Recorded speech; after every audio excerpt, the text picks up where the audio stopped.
Welcome everybody to the Arts NUI Galway Taster Day, Day 2 for TYs. We have a very interesting and exciting day for you today. My name is Stephanie Jordan and I work in the College of Arts and I will be your host / MC for the day. So we have a very exciting first lecture with Dr. Chris Noon, who will talk to you with psychology.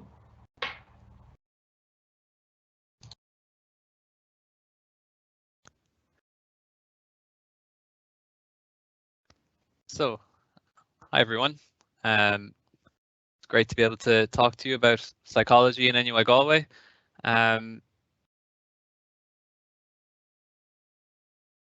So, might be a good place to start with this question. What is psychology?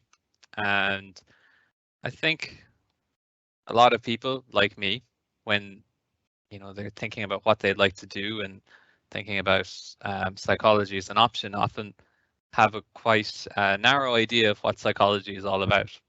I certainly came into my psychology degree thinking psychology is mostly about the therapeutic context, so clinical psychology, counseling psychology, any form of psychological intervention involving therapy. That was my idea of what psychology was at the time, and that's a very, very important part of psychology. But psychology is used in a wide range of contexts for many different reasons in many different ways. So, we have sports psychologists, neuropsychologists, cognitive psychologists, consumer psychologists, educational psychologists, health psychologists, forensic psychologists. Think of any setting at all that involves human behavior, and psychology is either used in that setting in the form of research, trying to learn more about behavior in that context, or in some form of application where the research that's been done on behavior in that context is used to try and change something and improve something about what's happening in that context.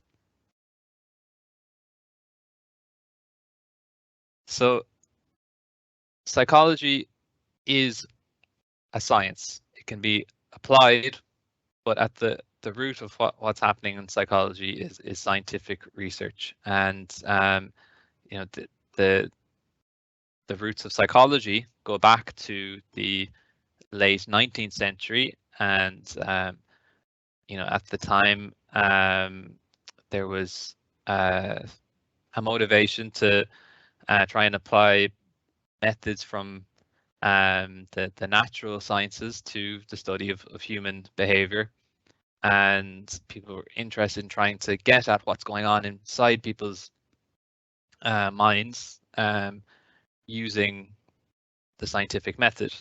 So, some early definitions of psychology are it being the science of the inner world, and that was a way of distinguishing it from other physical sciences that focus on the external world. Another viewpoint at the time was that psychology was the study of internal experiences, so that's a similar definition. And then there was a shift in the early 20th century to thinking about actual behavior, observable behavior, what we can see people doing in context.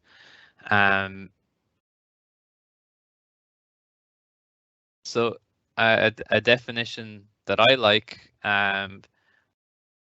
that kind of shows some of the development of psychology and how it's expanded to be not just about what's going on inside our minds, but also how we interact with our environments and with each other, is that psychology is the science of the experience and behavior of the individual in relation to their environment. So we can think about someone's environment in terms of who they interact with each day, the kinds of institutions that you that you experience. So whether that's school or a sports club or health services, things like that. We can think about broader networks of you know, the neighborhood you live in, your extended family. We can also think about the broader impact of culture on behavior, and how does behavior differ across different cultures. And we can also think about how behavior changes over time, not just within the individual in terms of a developmental approach, but also in terms of maybe how do different generations interact with the world in different ways. And often in psychology, the focus is very much on also how all of these things interact with characteristics of the individual. So we talk a lot about personality traits. We talk a lot about people's attitudes and beliefs about things in the world, and we talk a lot about how people learn.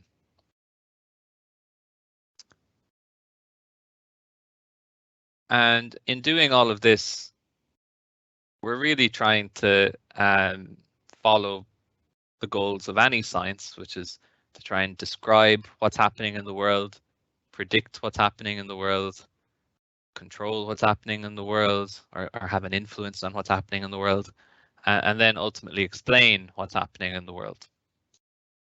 So it's just that in psychology, we're applying all of these goals to the study of behavior and how people interact with the world. I thought we'd take an example you might be familiar with, which is procrastination.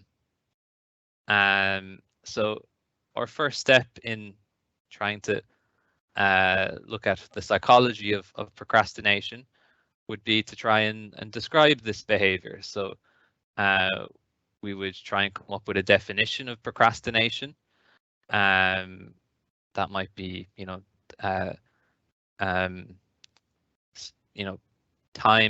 spending time doing things other than the task you're supposed to be working on. That might be a decent first stab at a definition of procrastination. And then our next thing would be to try and explain our definition of procrastination in a way that allows us to measure procrastination. So maybe that would be the amount of time taken between when a task was supposed to be done and when it is actually done. Or maybe it's the amount of time spent doing something else when you should have been, doing your homework, something like that. So there could be different ways of thinking about procrastination. So just this cartoon here has its own way of what we would say operationalizing. That's a way of defining a behavior in a way that's measurable. So this cartoon suggests that we could measure 4 different levels of procrastination. Someone who does their work early, someone who gets their work done on the Sunday night before they're supposed to have it due in on the Monday, somebody who's trying to do like several different things all in one night that they've procrastinated on several subjects, or the master procrastinator who's still procrastinating after the deadline is gone. So that would be one possible way of operationalizing or measuring procrastination. The next step then would be to try and predict when does procrastination happen. And we could think about different either individual characteristics. So like I mentioned, we're often interested in personality traits. So we could think about different personality traits that we could measure in groups of students and see, do these personality traits predict whether people engage in procrastination. We could also look at more structural things in the environment and see, okay, maybe it's the kinds of deadlines or the kinds of assignment instructions that are being given, the amount of homework that's being given, things like that might have an influence on procrastination. Or the relationship that you have with your teachers as well might be something that would predict procrastination. But I had a quick look at the literature, and it's some individual characteristics that are associated with procrastination include task aversiveness. So that just means how much you dislike what you're supposed to be doing. Fear of failure. So if you think you're not going to do a good job, you're more likely to avoid doing the job at all.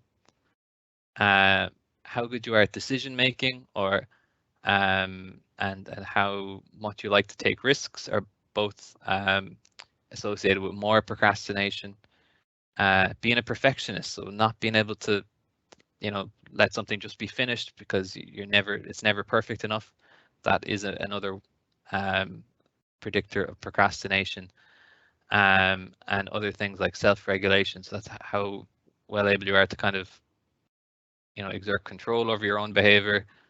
Self-efficacy, or your confidence in the task that you're supposed to be doing, and other things like your ability to do goal setting are also associated with procrastination. So that's interesting, and that would allow us to try and come up with ways of trying to reduce procrastination. And there have been lots of different types of interventions, some kind of with a focus on different types of therapy, and some with more focus on different types of teaching. And in general, this kind of, I'm going to probably use a reference that goes over everyone's heads here by referring to Star Wars, but these things that look like TIE fighters here in the graph are actually measurements of whether each of these interventions worked or not. And then the diamond at the bottom is kind of a fancy average of on average, do these interventions work to reduce procrastination or not? And because that diamond at the bottom isn't touching the line that goes straight up through the graph and connects to 0 at the bottom, that means that in general, these interventions do tend to work. They do tend to reduce procrastination. But that's not enough. We want to understand why do they work, and part of understanding why they work is understanding why procrastination happens in the first place. And maybe you've heard of a type of therapy called cognitive behavioral therapy. And so I thought I'd show you how a cognitive behavioral therapist would think about procrastination. What theory would they have about why procrastination happens? So they would probably start off by thinking, well, we've seen that things like having low confidence in doing the task, and having low confidence in your ability to make yourself do something, so to self-regulate your behavior, is predictive of more procrastination. So maybe if you are low in confidence about whatever you're studying and you have to study, that might trigger negative thoughts about studying, which completely understandable. And the more negative thoughts you have, the more likely you're going to develop a bad mood. So what's the best thing to do when you have a bad mood? Or maybe not the best thing to do, but something that we often do when we have a bad mood, we'll try and distract ourselves. So when we get into this bad mood, we end up focusing on the bad mood and engaging in distraction instead of actually doing the study we're supposed to be doing. So maybe the reason those cognitive behavioral therapy interventions for procrastination, for reducing procrastination, maybe the reason they work is that they help students notice when they're having negative thoughts and help them replace those thoughts with a more rational thought. That's the idea behind cognitive behavioral therapy in general, and this is how it might work in the context of procrastination. And in general, this is the kind of thing we like to do in psychology, is to try and come up with theories that might explain why a certain behavior happens.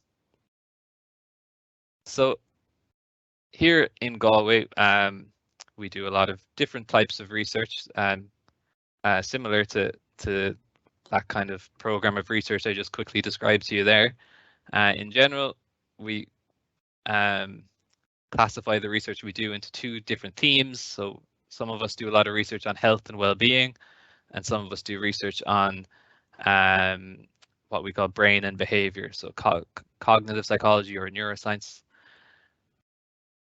We have a lot of different research facilities in the school here for using different kinds of physiological measures, psychological measures, neuroscientific measures. You can see me getting my brain scanned there.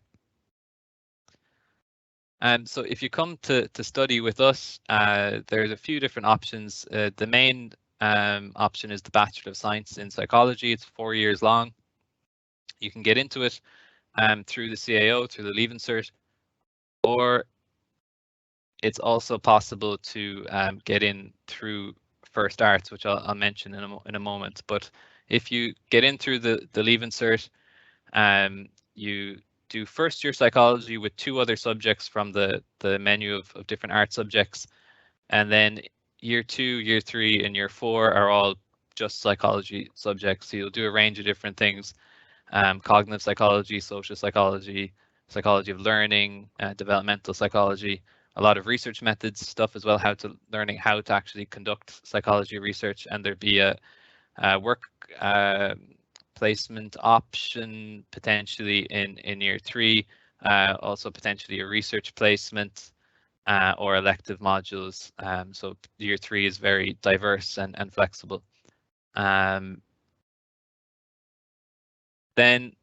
the second option is to take arts and compete for a place in psychology. So the top 15 students who do the arts program and select psychology, they are offered a place on the main BSc in psychology in year 2, or else they can continue with an option called psychological studies, which is where you take psychology as another art subject alongside an art subject of your choosing.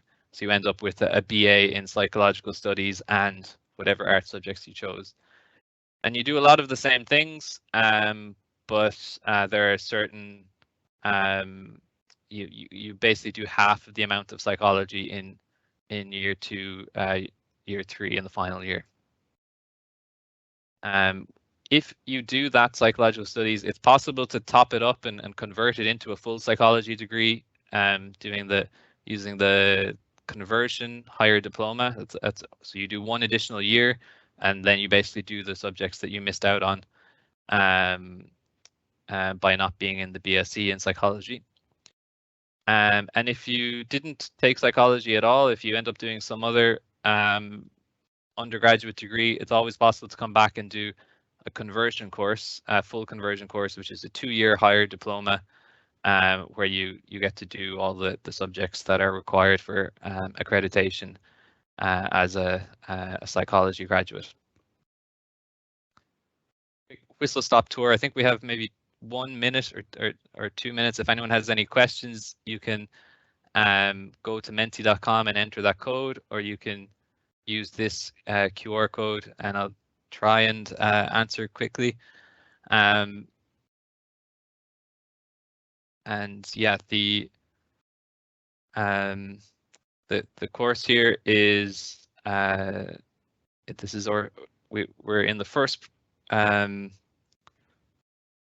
year of it being a 4-year course now, and we're developing really exciting options for the 3rd year. That's going to be very interesting in terms of elective options. So I'm happy to answer any questions about that, because there haven't been any students who've done that 3rd year yet, so you won't be able to find students to talk to about that specific part of the degree.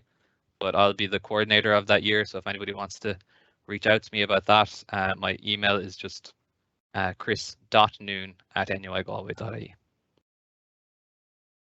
Okay, I don't see any questions coming in there, so I think I'll hand back to Stephanie, and hope you all enjoy the rest of the day.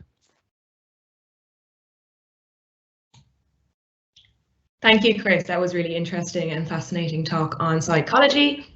So next up we have Dr. Heike Filsman, who will talk to you about philosophy. Just get them properly. Yep, so I want to introduce you to the subject of philosophy, which you haven't done in school, most likely. I know there's a few schools that do it, but most likely it's something that is new to you. And so I'm trying to give you a sense of what type of things we would be discussing in philosophy.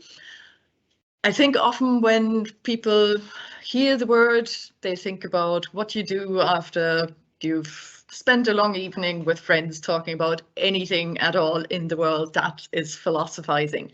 And there's some truth to it. But what we're doing is we're trying to do this in a much more disciplined and structured way. But what philosophy is primarily about is about thinking. And so I have a quote here from Socrates, who is one of the big names in Western philosophy. And the way he described philosophy was that it wasn't really about a particular content, but it was about the thinking itself. So he said, I can't teach anybody anything. I can only make them think. Now, that's not quite what we do. We will have a good bit of content, but the focus is very much on learning how to think, how to identify arguments, how to be careful with the concepts we use and be careful with the points we're making and know when maybe something sounds convincing but is actually not logically okay. And we hope you won't lose your head doing it though. So to understand philosophy, I think a good way of describing is it's a systematic use of critical reasoning to engage with fundamental questions. So it's both about the critical reasoning, but also about fundamental questions. And that's where the kind of late night conversations, I guess, come in. That's often when the fundamental questions come up. And so what we're interested in are things that in many cases have been around for a long time. Or where ideas have been around for a long time, but depending on how the world has changed, they get quite new shapes. And so the questions that we would be looking at are sometimes described as contestable, common, central, and connected to human experience. What do I mean by that? Well, contestable means they're subject of conversation and disagreement. So people haven't quite come up with one final solution to this problem. There's still different ways of thinking about it. And so often they may be things more in the area of ethics, where we may just disagree what is right or wrong. They're common. So they're common in the sense that we can relate to them. And so one thing we do when we start philosophy in first year is you do some history of philosophy. So engage with authors like Plato or the pre-Socratics, which are over 2000 years ago. And still the questions they're engaging with, what is justice, what responsibilities do we have, or how should we understand the nature of reality? Those are things we can still relate to, and not everybody is equally interested in relating to them, but we can understand them, and so they're kind of shared in human experience. And they're central in the sense that things depend on it, or we think they are relevant for our lives. And connected to human experience, that is often something that people may not think about philosophy. They may think it's really fully abstract. Maybe it's about the nature of being and fictional universes. But often why we think about those things is because we want to connect what we experience, and we want to connect the things we may not be sure about how to interpret with those ideas. So I just wanted to give you some sense of what might be some typical philosophical questions that you could also address within our department. So every philosophy department is different. We have quite a wide spread of expertises and interests. So I just want to illustrate what you might be able to get with us. So one, obviously, as I said, about critical thinking, one thing you would be learning, especially in first year, would be to look at arguments, understand where what fallacies are, how arguments can go wrong, and apply that to your experience. So you can look at newspaper articles, you can look at the television discussions, you can apply those skills then to everyday life.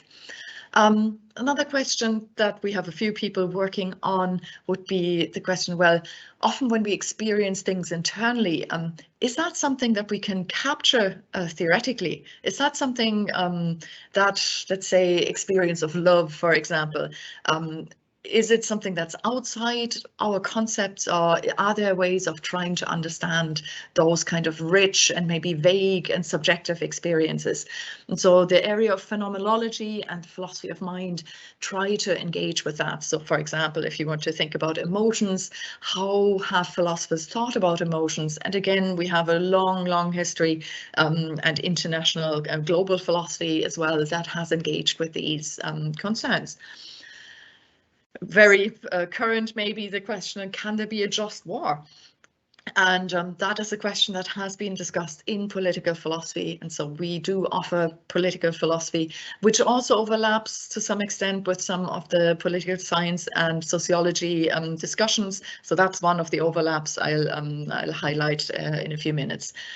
In general, we're currently in a situation in which an awful lot of change is happening, and throughout the history of the world, there has been a lot of social change happening constantly, upheavals, change, suffering.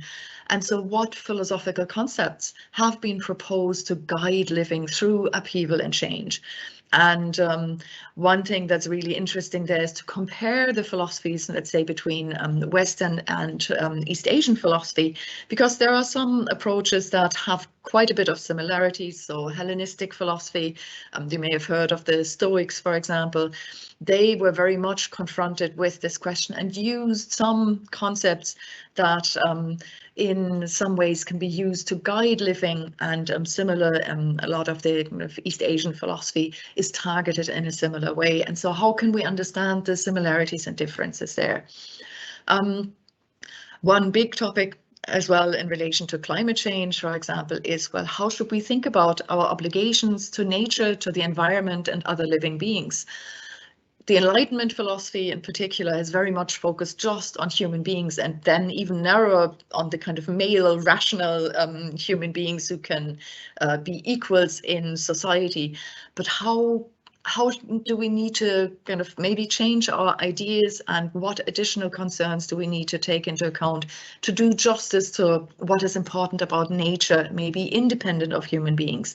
And how do we think about our responsibilities, not just to our family or our current society, but our responsibilities towards generations in the future? And again, there's a very rich philosophical discussion around that, both in relation to why the environment counts and in what way we can understand that, as well as how we can understand responsibilities to people who are not yet in existence.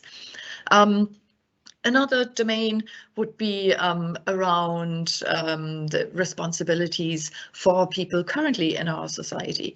And so what obligations do states have to provide support for everybody in a society? How about persons with disability in particular? So we have one colleague who works specifically on disability related issues. I work on technology ethics, so one of the questions that I would have worked on is, should we use robots to care for older persons? Should we use robots to care for vulnerable people? What about the role of AI? What about our engagement with social media? And does that have an impact? Like how, when we think about friendship, for example, can what we do on social media be understood through some models and concepts of friendship that we have had traditionally, maybe even going back to somebody like Aristotle 2000 years ago? And then one thing that is really distinctive about philosophy at NUIG, so it is quite distinctive as well to have that much in terms of ethics and applied philosophy as we do, and the history of philosophy that we're engaging with as well. But something that's quite unique for us is the use of philosophy for children, or philosophy in communities, which is an approach that tries to be very practical, so that tries to look at how can we translate the philosophical thinking, the theory, into practical skills for real world context. And that is in particular the question, well, how can we facilitate people in thinking constructively, in group context, engage democratically in thinking, deal with disagreements. And so what that entails is both the theoretical foundations for that and a lot of skills development. So what we do then, I'll have a few slides about that, is it's optional, so people don't need to do that, but if they're interested in it, and if they're interested in continuing education, for example, this is a really useful thing to do. We have people go into either primary school classrooms or facilitate their peers in these thinking groups, and they're very, very closely supervised and advised in developing those skills. So I think that has given you probably quite a good sense of the range of things that philosophy may entail.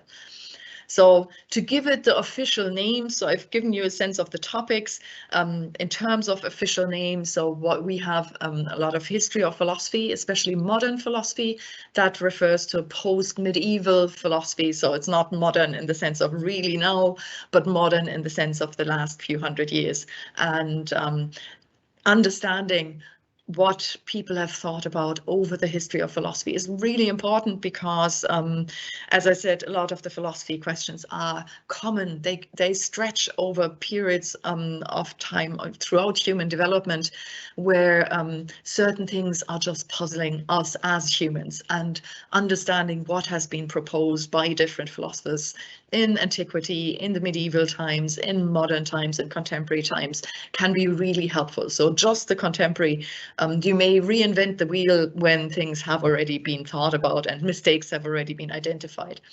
Phenomenology is something that is strong in our department as well, and that's about a particular way of doing philosophy that tries to capture subjective experience in a particular way and does it in a very disciplined way, but really doesn't shy away from the big questions.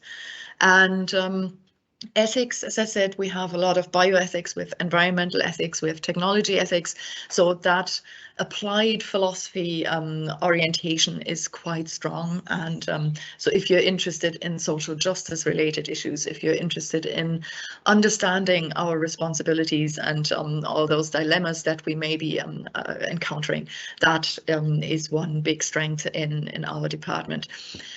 Aesthetics and applied philosophy of culture. So that may be particularly of interest of people who are in a more artistic orientation. So who would be thinking about doing something more related to English, languages, literature, drama, art.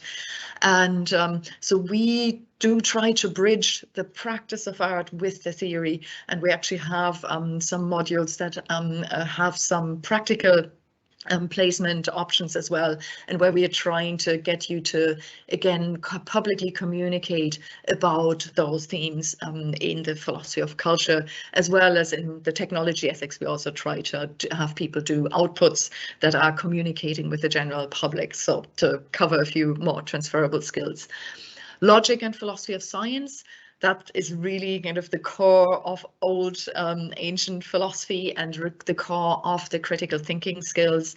And so you can do that in a general sense in first year. And then if you're interested in that, there's a lot of more very specialized thinking in terms of logic. And then we have East Asian philosophy and the questions around intercultural dialogue and hermeneutics. So we're mostly Western philosophy, but we do have one colleague who works in East Asian philosophy, and we're trying to do this comparative philosophy as something that students can engage with. So as I already said a few times, transferable skills are really what we are about. So it's about critical independent thinking, which is useful for any subject area. So often when people come to open days, they ask, well, what profession can I do with this? But we do not prepare you for a specific profession. But what we do prepare you for is critical thinking, thinking independently. It's about very much reading very carefully and analyze text quite carefully. And those are all skills that are quite useful to have, that when combined with another subject that may have that more additional professionally oriented content, that can be a really good combination. Yeah, it's about developing independent thinking and well-grounded, logically defensible arguments. So it's about thinking what things can we think about in a justified way, and where do we maybe fall into traps because we want to believe certain things. So if we think about fake news and people starting to believe things that are not grounded in evidence, how does something like that happen? And how can we counteract that? Confronting unexpected ideas and developing creative responses. That's something people don't necessarily always associate with philosophy, but there's quite crazy ideas out in philosophy, and stretching your mind to try to understand why somebody might have thought this made sense, and in what way that might actually give you an insight into something that is really difficult to grasp. And so that level of open-mindedness, stretching your mind and being creative in engaging with those kinds of thoughts, and maybe developing similar things yourself. Intellectual courage. So sometimes you may come up with unpopular opinions. You may have to really think carefully, is this something that I can justify, and but also to not be overly confident. So what we really try to foster in our students is a sense of humility, of intellectual humility, of saying, well, first of all, I give this author, I give this maybe crazy looking idea the benefit of the doubt. I try to understand what is the strength of it. And you can criticize so much better if you have understood what the strength or what the basic idea is, what the author has been after. And that requires some discipline. And intellectual discipline is something that, again, is very importantly transferable. And then the engagement with contemporary challenges in our world, as I said, especially in relation to the ethics subjects. So how are these relevant? Well, they're relevant for academic life in any subject. So even if you just pick philosophy for first year, there will be things you can take out that that will serve you in your other subjects. It's useful for the work world and also for your lives as citizens in particular. And sometimes people ask what subjects are commonly combined. So looking at what students we have, the biggest areas of overlap are with political science and sociology, and with the English, drama, creative writing, film studies, digital media domain. We also have a good few people doing psychology, and that is a really good combination, I think. If people are interested, especially in the applied domain or in the political domain, it can be quite useful to have that combination with law as well. And then we're in a school with history, and obviously history of philosophy, history of ideas, and other historical thinking also goes together quite well.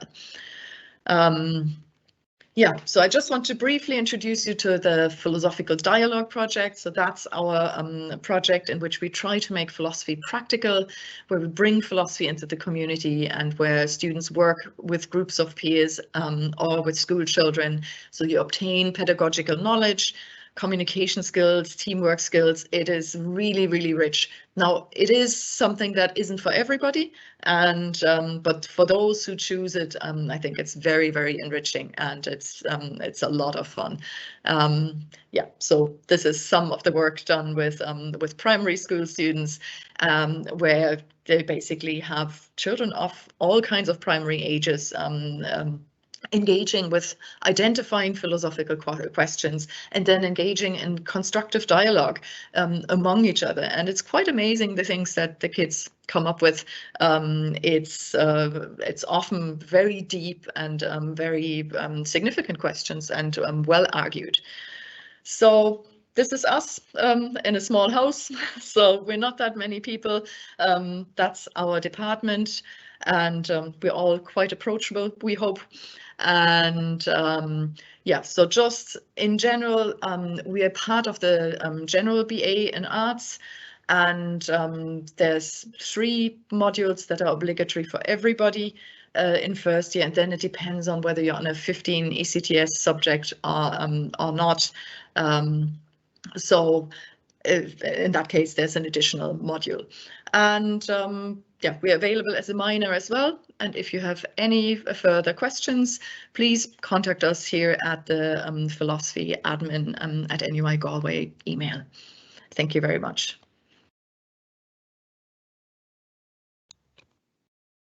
Fantastic. That was a really interesting talk there on philosophy.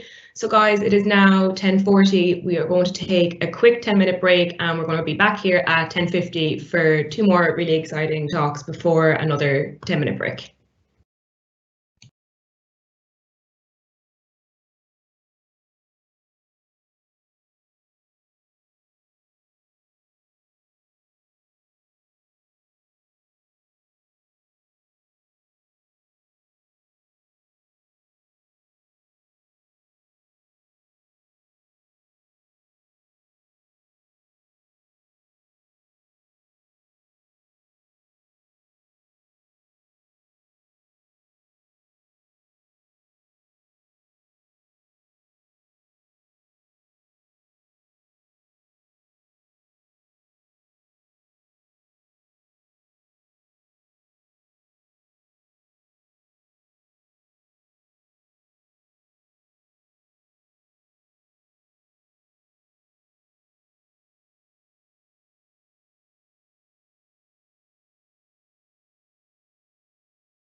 Hello everyone, welcome back again. We're going to start off the next session with Dr. Michal Mucho, who will be talking on children's studies.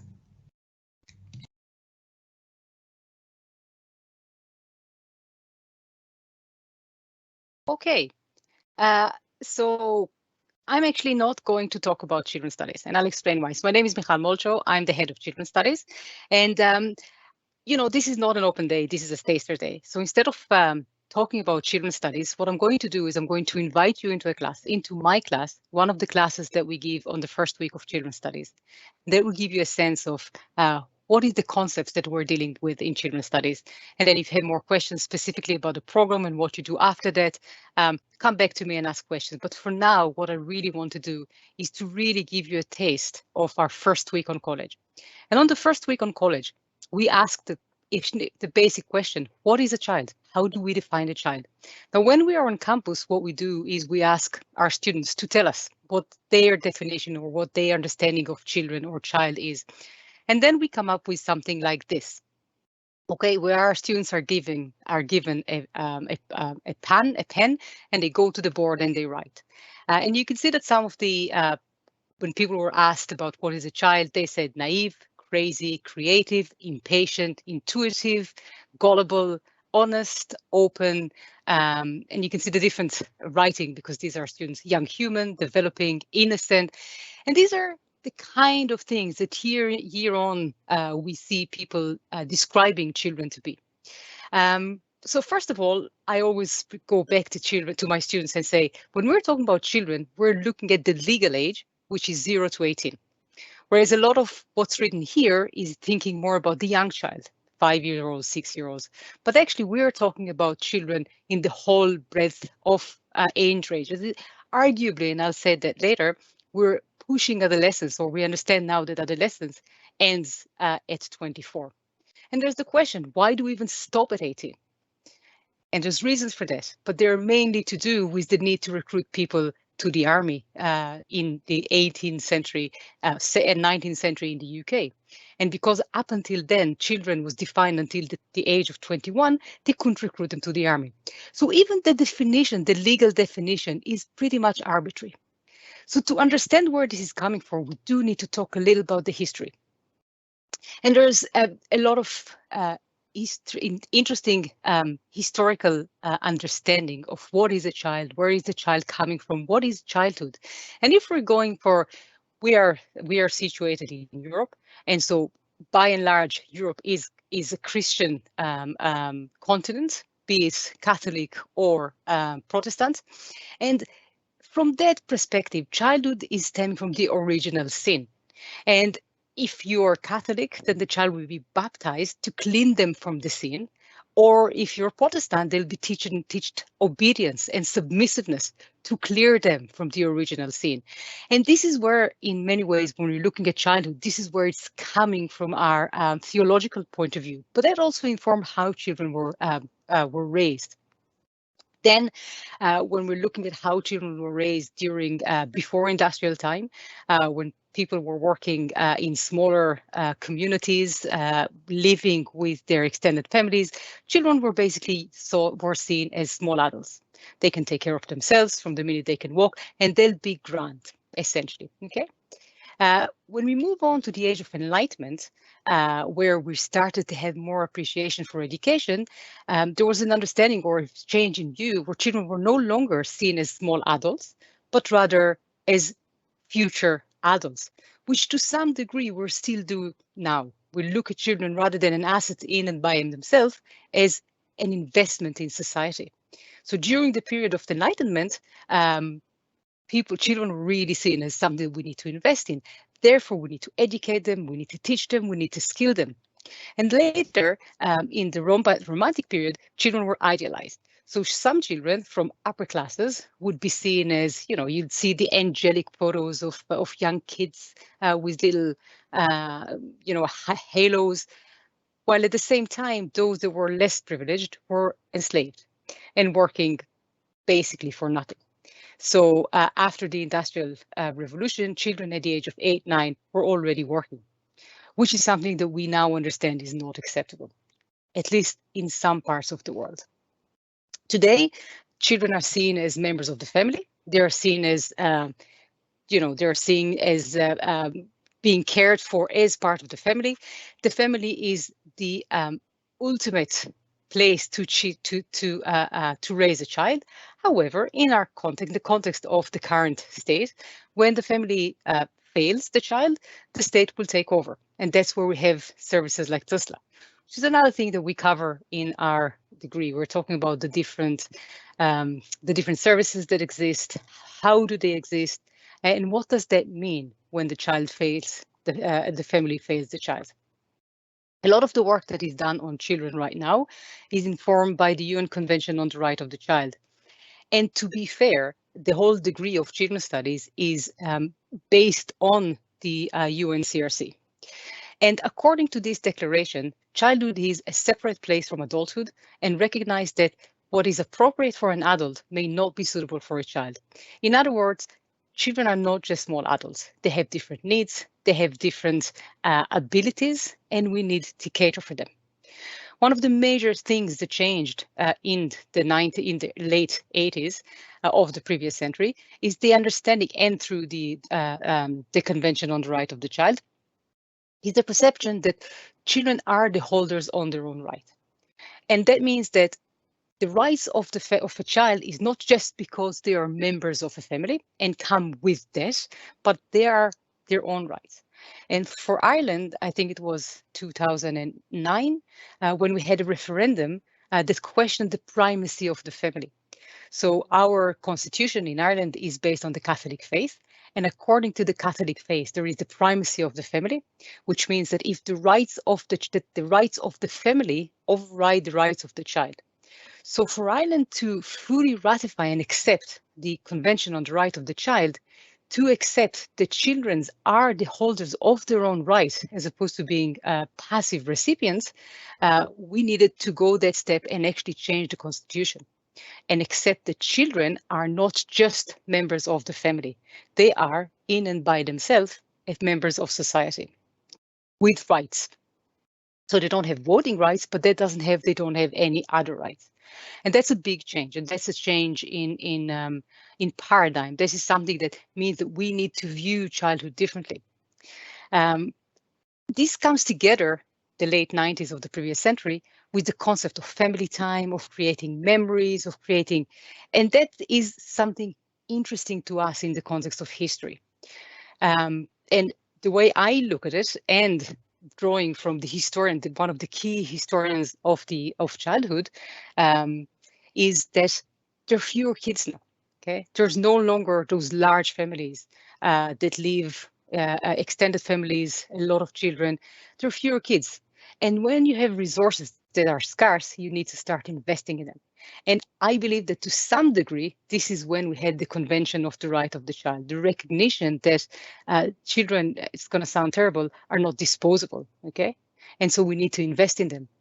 And that was a change, because to some degree, that wasn't the case when we're looking to a few thousands years ago.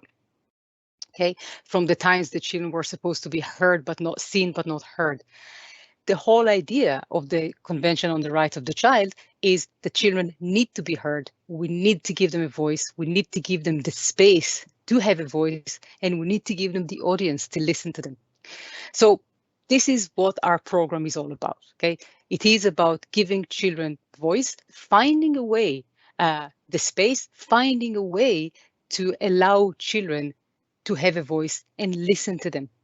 And that means that we need to work a lot with children, which I did say I'm not going to talk a lot about the program, but I will say that as part of the program and as part of learning to listen to children and to give them a voice, we work in the community every semester. So our students are going to the community as part of the degree and given credit for that to get practical work in different settings, because this is the best way to understand the challenges and to learn the skills.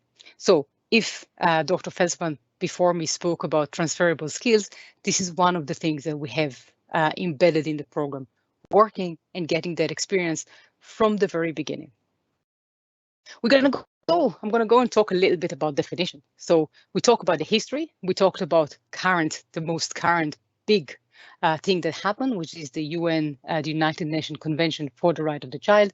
But we need to talk about how do we really define children. So I mentioned the legal definition, now 0 to 18. It wasn't always the case. It is now. And from the point of view of the law, you're an adult when you reach 18. From some aspects of the law, for example, when it comes to medical care, you're actually transitioned to an adult system later, which would be the age of earlier, so the age of 16. You can make some decision for yourself at the age of 16. So even within the strict so-called legal definitions, there's some deviation from that. So all the definitions that we're working around, we need to understand them in context and to understand that we can challenge them.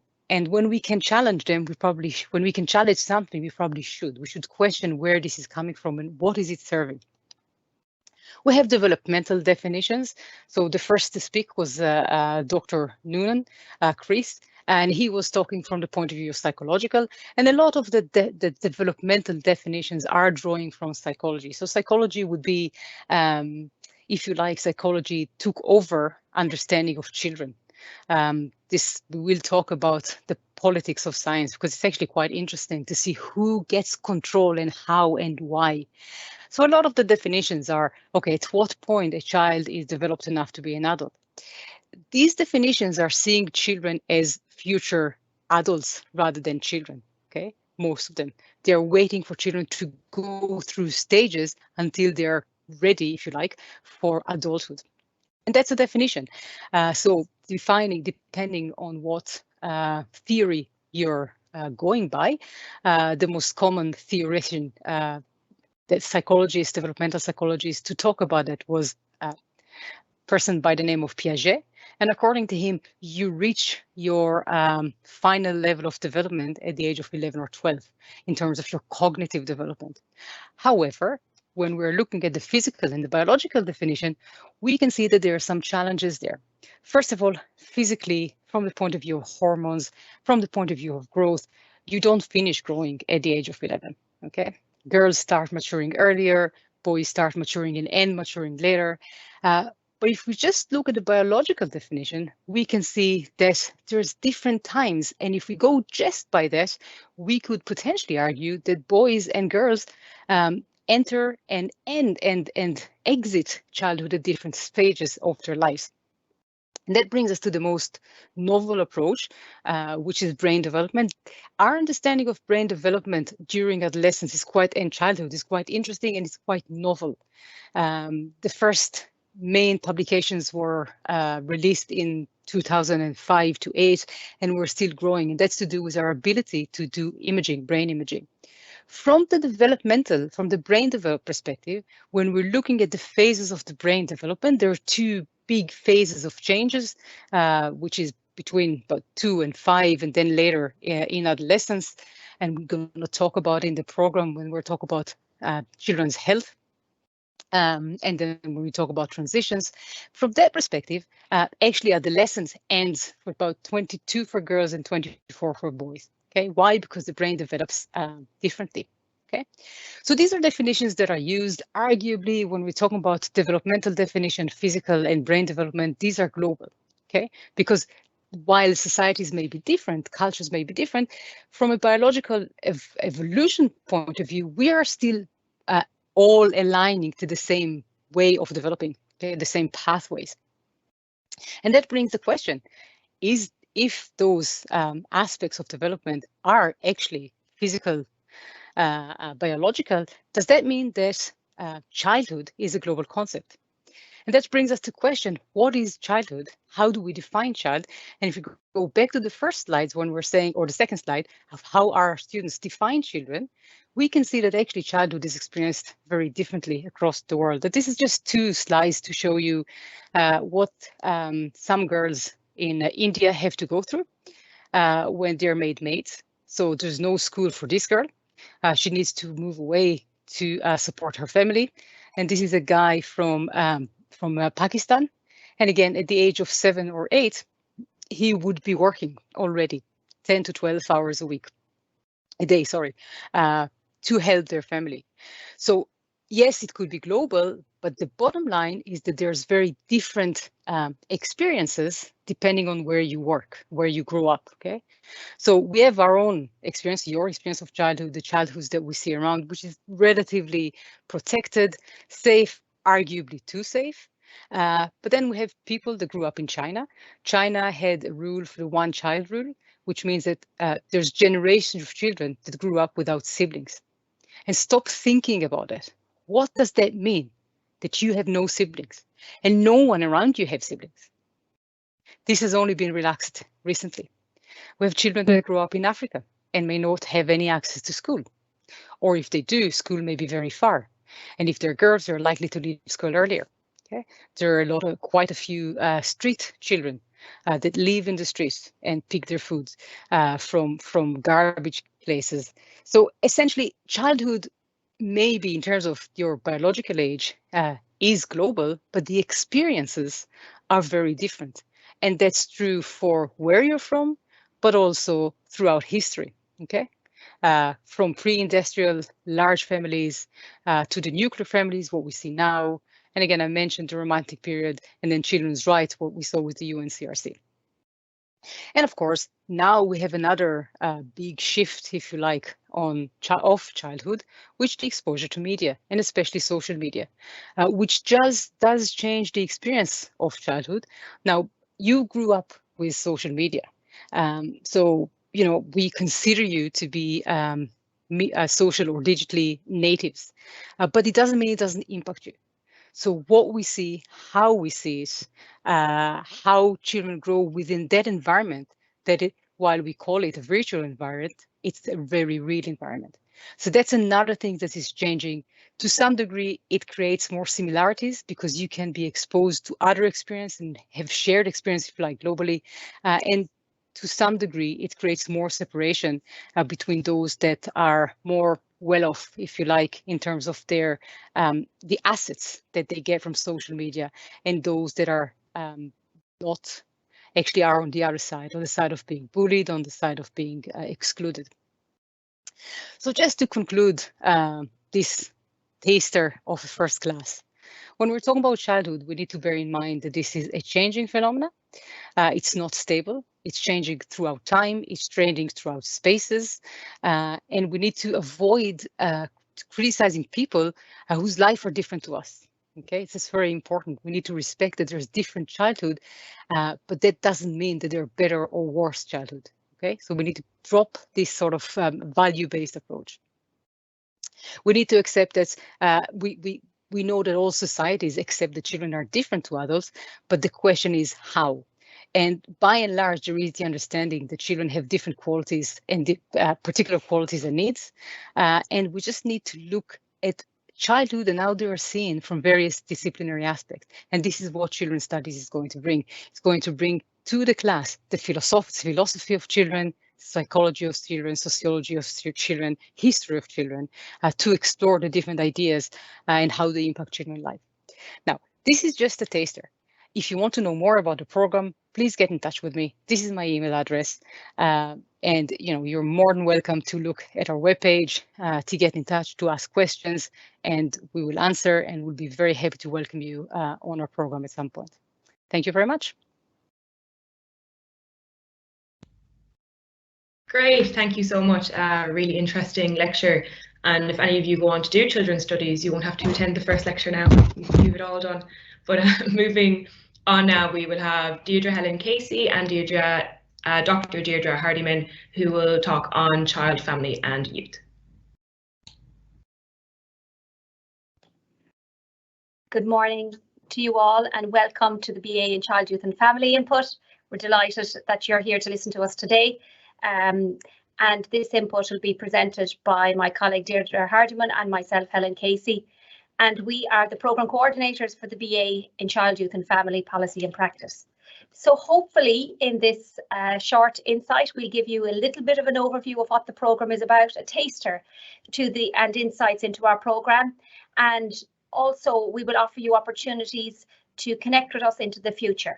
So for today, we're going to start just setting the scene for where our programme is based and giving you an overview of what the BA Child, Youth and Family programme content is like by giving you a sample of our modules and also telling you about the Jewel in Our Crown, which is our placement programme, which is the full academic year when you're in third year of this 4-year degree. And then we'll talk slightly and hopefully if we have enough time to give you some opportunities of post completion of your BA programme and possible career opportunities into the future that you may like to consider in the social sciences, particularly in this applied field that we're looking at. But I suppose just to begin, as I said, Deirdre and I are the programme directors, and by that we have responsibility for the academic content, for the module content, but more importantly, we're part of a wider team within the School of Political Science and Sociology, in particular colleagues from across the Applied Social Sciences and the discipline of Applied Social Sciences and the UNESCO Child and Family Research Centre. So this particular programme is embedded within the School of Political Science and Sociology, so students get a huge foundation and understanding of the theory and the practice of sociology, politics, and its particular applicability then to child, youth and family settings and working in community settings across the disciplines, both in a practice and policy and in research. So as you see, Deirdre and myself are both on screen and we're both giving this input. So Deirdre will speak to you next about the where our setting is and a little bit about the programme content. Thanks, Helen, and we're delighted to have the opportunity to speak with you today, and we're so looking forward to meeting you, hopefully face to face in the future. At least you've seen a picture of us, so if you see us on campus at some point, certainly do come and talk to us. But I suppose the BA in Child, Youth and Family Policy and Practice, it's based in the School of Political Science and Sociology, and it's largely because it's, as a programme, examining the societal impact on the lives of children, young people and families across their life course. So we look at how we organise ourselves as a society and how equally the structures and the systems that we develop within our society influence the lives of individuals and the social relationships of individuals. So it's about looking at, well, how do our economic system, our social system, our education system, health system, welfare system, how do all of these influence children, young people and families throughout their lives? And in what ways can we inform policy and practice to support positively the lives of children, young people and families? So we examine a whole range of topics that include social justice, social inclusion, child welfare, protection of vulnerable cohorts. We look at issues around human rights, around poverty, discrimination, a whole spectrum, I suppose, of subject matter, because that's the nature of the lived life reality of children, young people and families. And I suppose we're looking really at a very broad spectrum, a whole range of sectors, the community, voluntary and statutory sector, including the HSE and TUSLA, for example, in supporting the individual lives across this cohort. So we're very fortunate, and not only do we have colleagues in the School of Sociology and Political Science who support this programme and teach on this programme, but we equally have colleagues within the UNESCO Child and Family Research Centre who are undertaking research consistently with regards to children and youth and family policy and practice. So the content of our programmes and in terms of teaching particularly is always very current in terms of changing developments with regard to policy and practice. And I suppose as a result of that, I'm just waiting for the slide to move forward. There we go. We're ensuring that really you have, as a graduate, a key foundational knowledge in the theory and practical know-how across a very broad range of settings. And there's a really strong emphasis on child and family policy and research, because as graduates of this programme, you can choose to work within a practice setting, a policy setting, or a research setting, informing policy equally around changes and positive changes that need to happen to support children, young people and families. So the emphasis within policy currently is very much on the focus of with regard to prevention and early intervention. So it's not about waiting for adversity to unfold. It's about being able to identify supports and practices and changes in policies that may be causing difficulties or issues that individuals are dealing with at all stages throughout their life course. So it's about ensuring that we're creating a society that positively supports each individual within our society. So if you know that you want to work with children or young people or families in across this broad range of settings, then this really may be the program for you, because even though that's your starting point in that knowledge that you want to work with this spectrum, there's such a range of opportunities and career and educational opportunities for you to consider as part of your decision making during the program itself. And I suppose going back to what Helen mentioned earlier in terms of the jewel and the crown, certainly you have a range of opportunities to acquire practical skills and to apply your theoretical know-how, both within the first 2 years of the program, because you can participate within the Alive volunteering program that's offered on campus, and that enables you to practice your skills from the class-based setting within community and voluntary settings that the university organises through the Alive program. But in addition, in year 3, you have a 9-month professional workplace placement where you are given the opportunity, and an invaluable opportunity really, to be able to apply your knowledge and to be able to inform you with regard to what are the areas of interest that you wish to pursue, either in terms of career or in terms of further education. So this year 3, it's a structured, supervised and challenging work placement. You are placed in an organisation that you are interested in, so there's a lot of preparation to enable you to identify a relevant organisation for you to focus on the aspect of work that you want to pursue, whether that's youth work or whether it's community development or whether it is working with children or child development or education or whatever it may be. And the placement opportunity gives you the chance to kind of investigate this and learn from this in terms of that choice and decision making.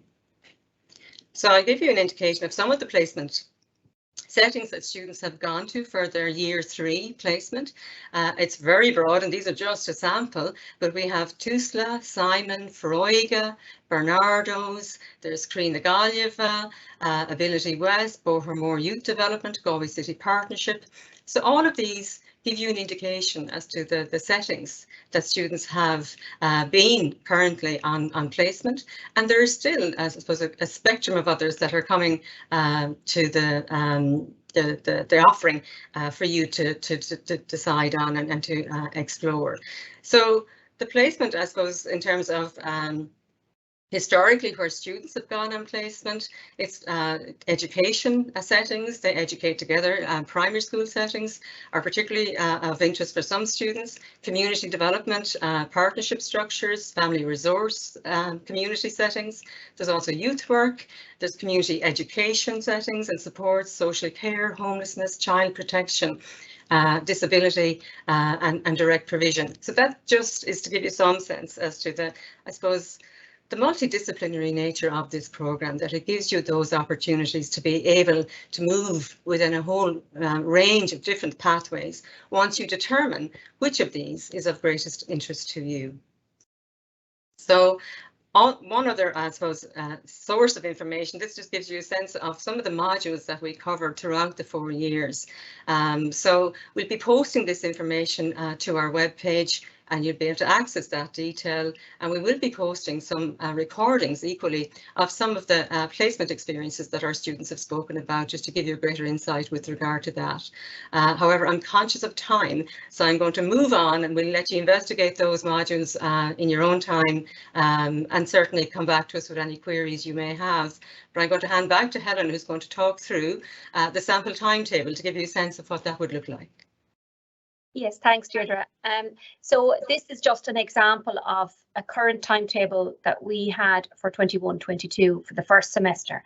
And it's somewhat similar to the school setting, that your academic year is broken down into timetable time, but also in terms of semesters or terms. So in the university structure, you have 2 semesters. So the first semester is September until December, and the second semester then is from January until May. So in essence, your academic year is 9 months, and that's why when we mention about placement as well, it's the full academic year. So you're in essence 9 months in university, whether you're in first, second, third, or fourth year. So it's a short year in many ways, but hopefully fruitful and filled with learning and opportunities of fun and development at all points in the cycle. So in terms of first year, as an example, and we know that, you know, it's just to give you a flavour that for this particular year, different days of the week you may have different inputs across our credits. And this was the key thing to know, that in the university and for this programme, in year 1 of your programme, no more than all of years, you have to accumulate 60 credits.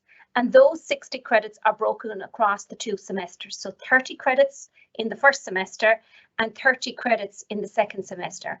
And they're allocated based on the actual modules, which are the subjects that you take, that we spoke about in the last slide. And we will obviously share these slides with you, and you'll have them into the future if you want to link with us. And likewise, obviously, myself and Deirdre are very open to anybody that wants to email us and connect with us, and we'll share our details on the latter slide.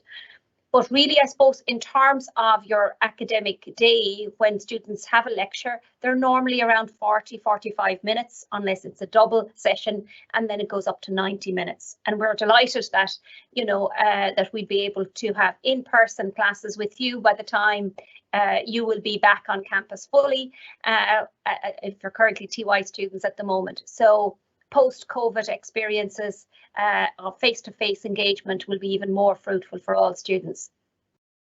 And I suppose really what we're trying to, I suppose, outline to each and every one of you is that, yes, we will have lectures, but those lectures are completed through a process of doing both academic and practice-orientated inputs.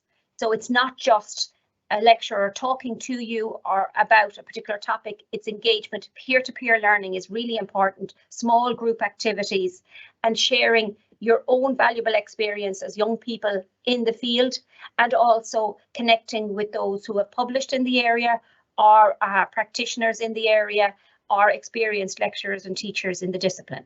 So there's lots of opportunities for you. And maybe now we'll also then just move on and think about further education. And I know for many of you, there's deep breaths being taken because you haven't launched yourself into your undergraduate degree first, and we're talking about postgraduate opportunities. But evidence would suggest it's never too early to talk about career pathways, and that's why we're keen to mention to you the wealth and suite of opportunities that we have here in the School of Political Science and Sociology, and in particular linked to our discipline of applied social sciences, because we have a number of areas that are directly connected to our BA in Child, Youth and Family. And these areas are underpinned by children, young people, and community work. So the social work masters, and obviously social work is a growing discipline, and there's full employment in social work, as many of you are aware, as a career and professional pathway. The same applies in terms of family support, in terms of looking at it as a career pathway, in terms of a full-time 2-year programme within the School of Political Science and Sociology. Also, for students who are interested in looking at gender, either on national or international, there's a Globalisation and Rights MA programme within our school. And also we have an MA in Public Advocacy and Activism for those interested, linking the practice also to the theory and thinking about activation and advocacy of rights within the community or wider global scene. And then our newest addition to our suite of master's programmes is our MA in Child, Youth and Community, which has a particular focus on project planning and development, both within a policy scene, but also within a practice. So there's lots of opportunities to progress your undergraduate opportunities from the BA in Child, Youth and Family into opportunities at postgraduate level. And we also have a slide thinking about potential career pathways. You think, when you've completed this degree, what could you do? So there's many opportunities, such as working in family support, directly in family resource centres, working in community development, either in direct services, such as maybe homelessness services, or direct provision. People may be interested in administration, so maybe working for local authorities or working for public policy agencies, or going on to further research or working in a research discipline, adding to the body of knowledge in this area. And one of our key partners over time has been with particular youth organisations such as Feroiga and Youth Work Ireland, and they have been very fruitful partners in terms of also our placement over the years, and you'll see those in the recordings. As Deirdre mentioned, we'll be posting to our web page, where you'll see many students have gone out to youth work organisations or family support settings or public administration settings to garner that practice-based knowledge from the placement. So that's really important part of our 4-year cycle. So we're just coming up, I think, on our kind of wrapping up of our input. We just want to bring a few key things as a kind of reminders to you as part of this taster, that, you know, as part of your planning for the career pathways, we're really, I suppose, keen to emphasize to everyone that working in child, youth and family work is very rewarding, because you're working with individuals making a change in their lives, and not just making a change in other people's lives. By any of us being involved in child, youth and family work, they're working with young people and adolescents and individuals across the lifespan also has an impact on us. So it's about betterment in community. So if you're thinking about career pathways and working with people, and this may be the one for you. So think about that. Obviously, we have a huge network of colleagues working with us in the School of Political Science and Sociology and in the Applied Social Sciences within the Child and Family Research Centre. And obviously, we have some links to clips that will be shared to you and some of the professionals that we link within the sector. So our final slide is really just noting our contact details. I understand, Deirdre. And also our link to our programme page. So for myself, Helen Casey, and for my colleague Deirdre, we want to say thanks for listening to us. I hope you found the input useful, and we'll talk soon. Absolutely, and just to say that, you know, we really genuinely look forward to seeing you in the future. It's a very meaningful programme of work, has significant impact on the lives of so many different people, and because it's such a multidisciplinary programme, you have a whole range of choices to choose from, both career-wise and in terms of postgraduate study as well. So best of luck in the decision making when you get to that point.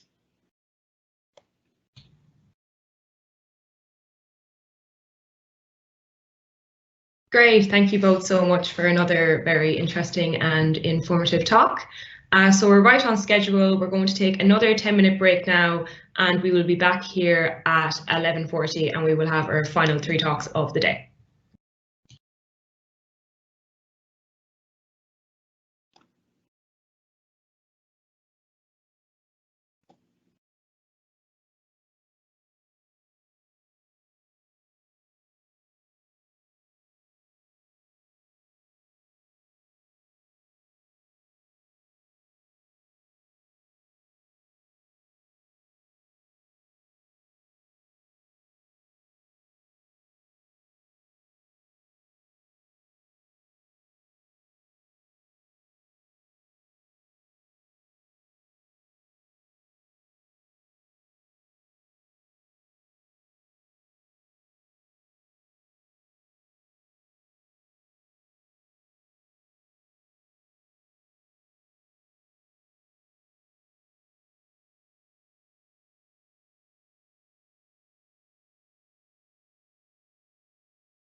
Okay, welcome back everybody. We're into the last 3 talks of the day. I really hope you have enjoyed it so far. I know I have. So to kick off the first talk today, we have Dr. Judith O'Connell, and she will talk to you about politics and sociology. Thank you. Thank you. Hello everybody, and welcome to an introduction to political science and sociology. This is affectionately known by an awful lot of people at NUIG as sock and pole. It's easier to pronounce, as you can imagine. Next slide, please. Okay, so studying society and politics at university. Why study society and the political at university? Not necessarily because you want to be a politician or change the world, or become a sociologist even. In this lecture, I'm going to bring you on a tour of what we talk about, what we study, and what you would learn if you pick sock and pole for NUIG to continue your 3rd level education. Sociology and politics, with our school's strength in ethnography and social work, we offer a unique perspective on the wider world. I will also explain how sociology and politics are serious and practical subjects of applied use to many professionals in their working lives, i.e., what does it mean to most people to study sociology and politics? So I'm going to explain exactly what the subjects are. Next slide, please.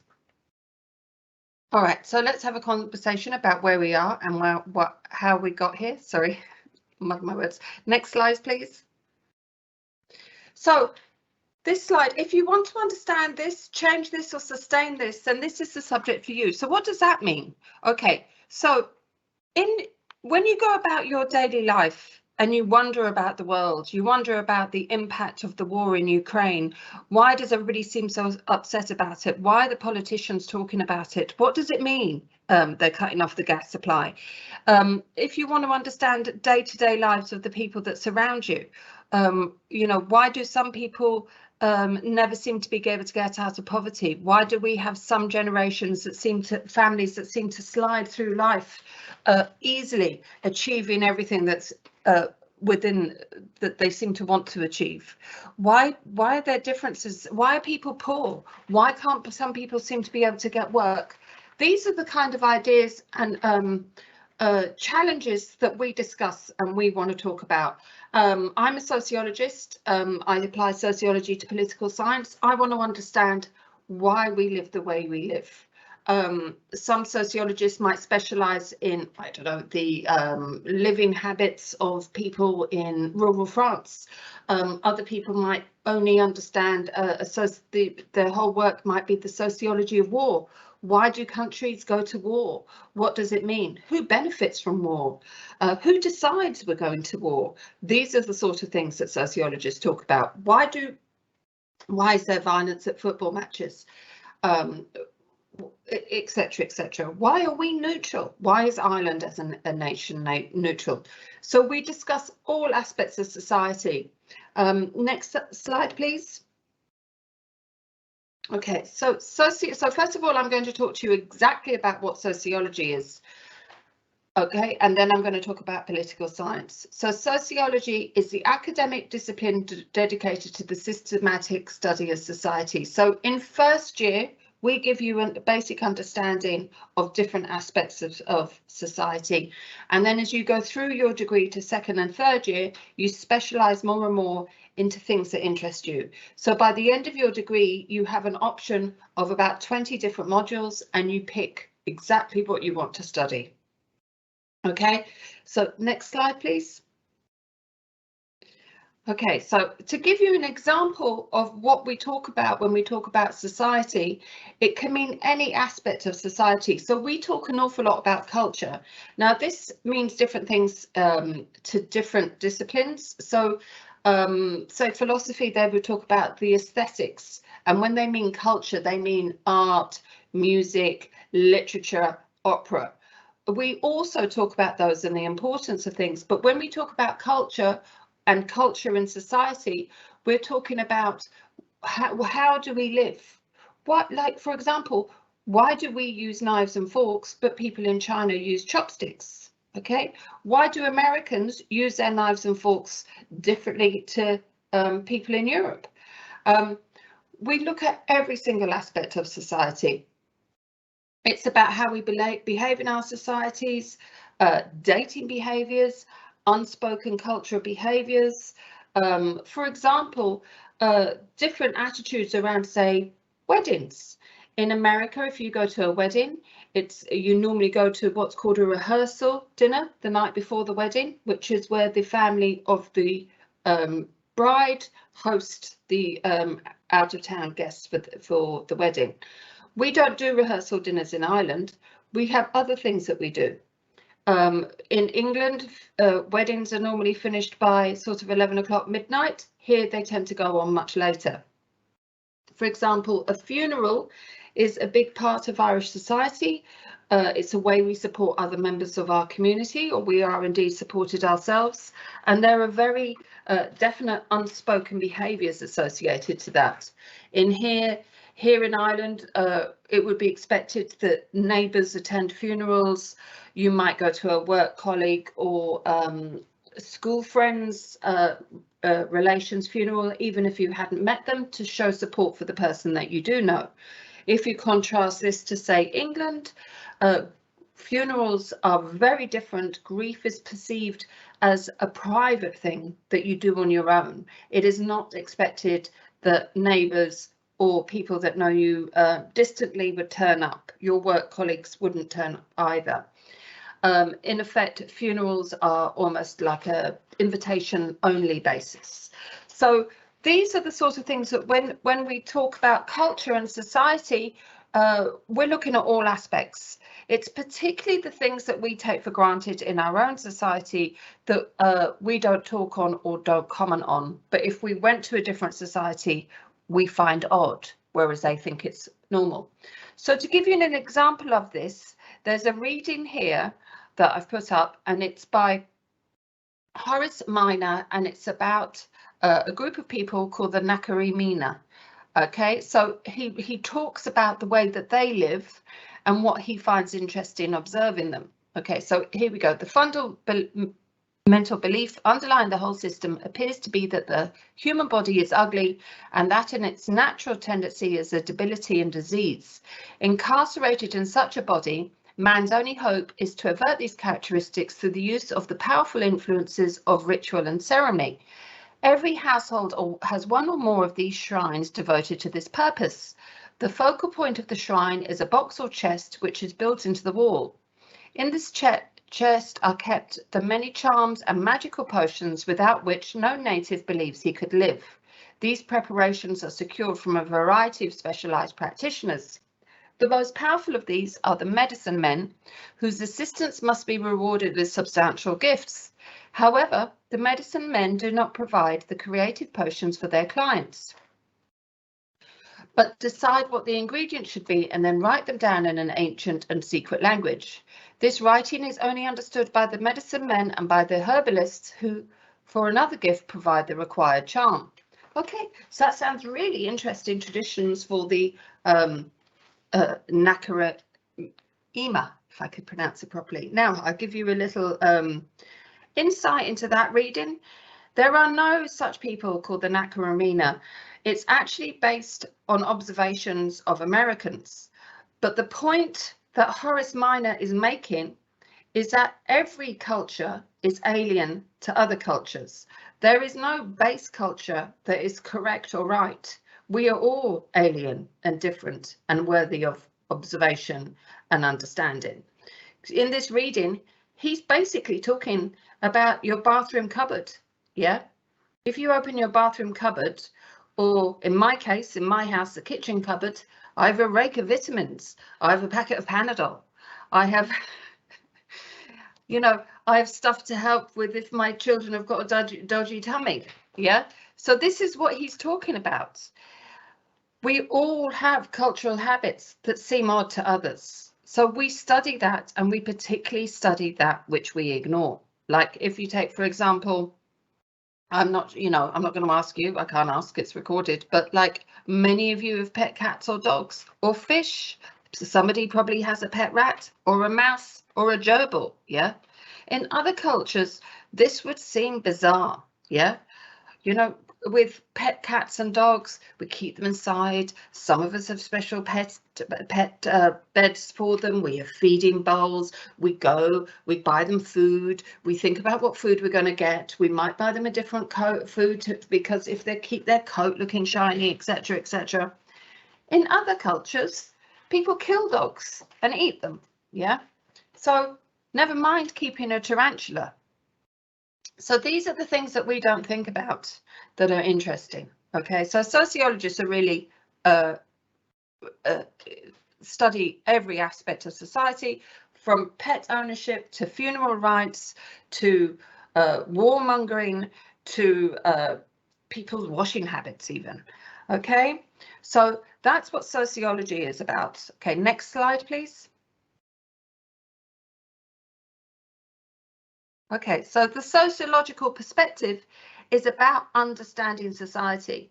So if we talk about, say we spoke about, I don't know, somebody having a big fight in the street, yeah? You know, people go, oh my God, isn't it terrible? There was a fight in the street, it's scary, I felt very upset about the fight, blah, blah, blah, blah, blah. A sociologist goes, well, why was the fight there? Who are those people fighting? Did they know each other? What was the reasons for the aggression? Why that particular place? What was different to that place to other places? And why did those particular people fight? We have a different way of thinking about things, and we want to understand what motivates or suppresses or oppresses people. We sociologists attempt not to take social realities for granted, but rather to scientifically try to understand them as best we can. We do this through observation, or we might do it through interview. This can be uncomfortable as we have been conditioned to see society in a certain way. So, for example, in our own society, travellers are very much treated as a different type of citizen to middle-class people, for example.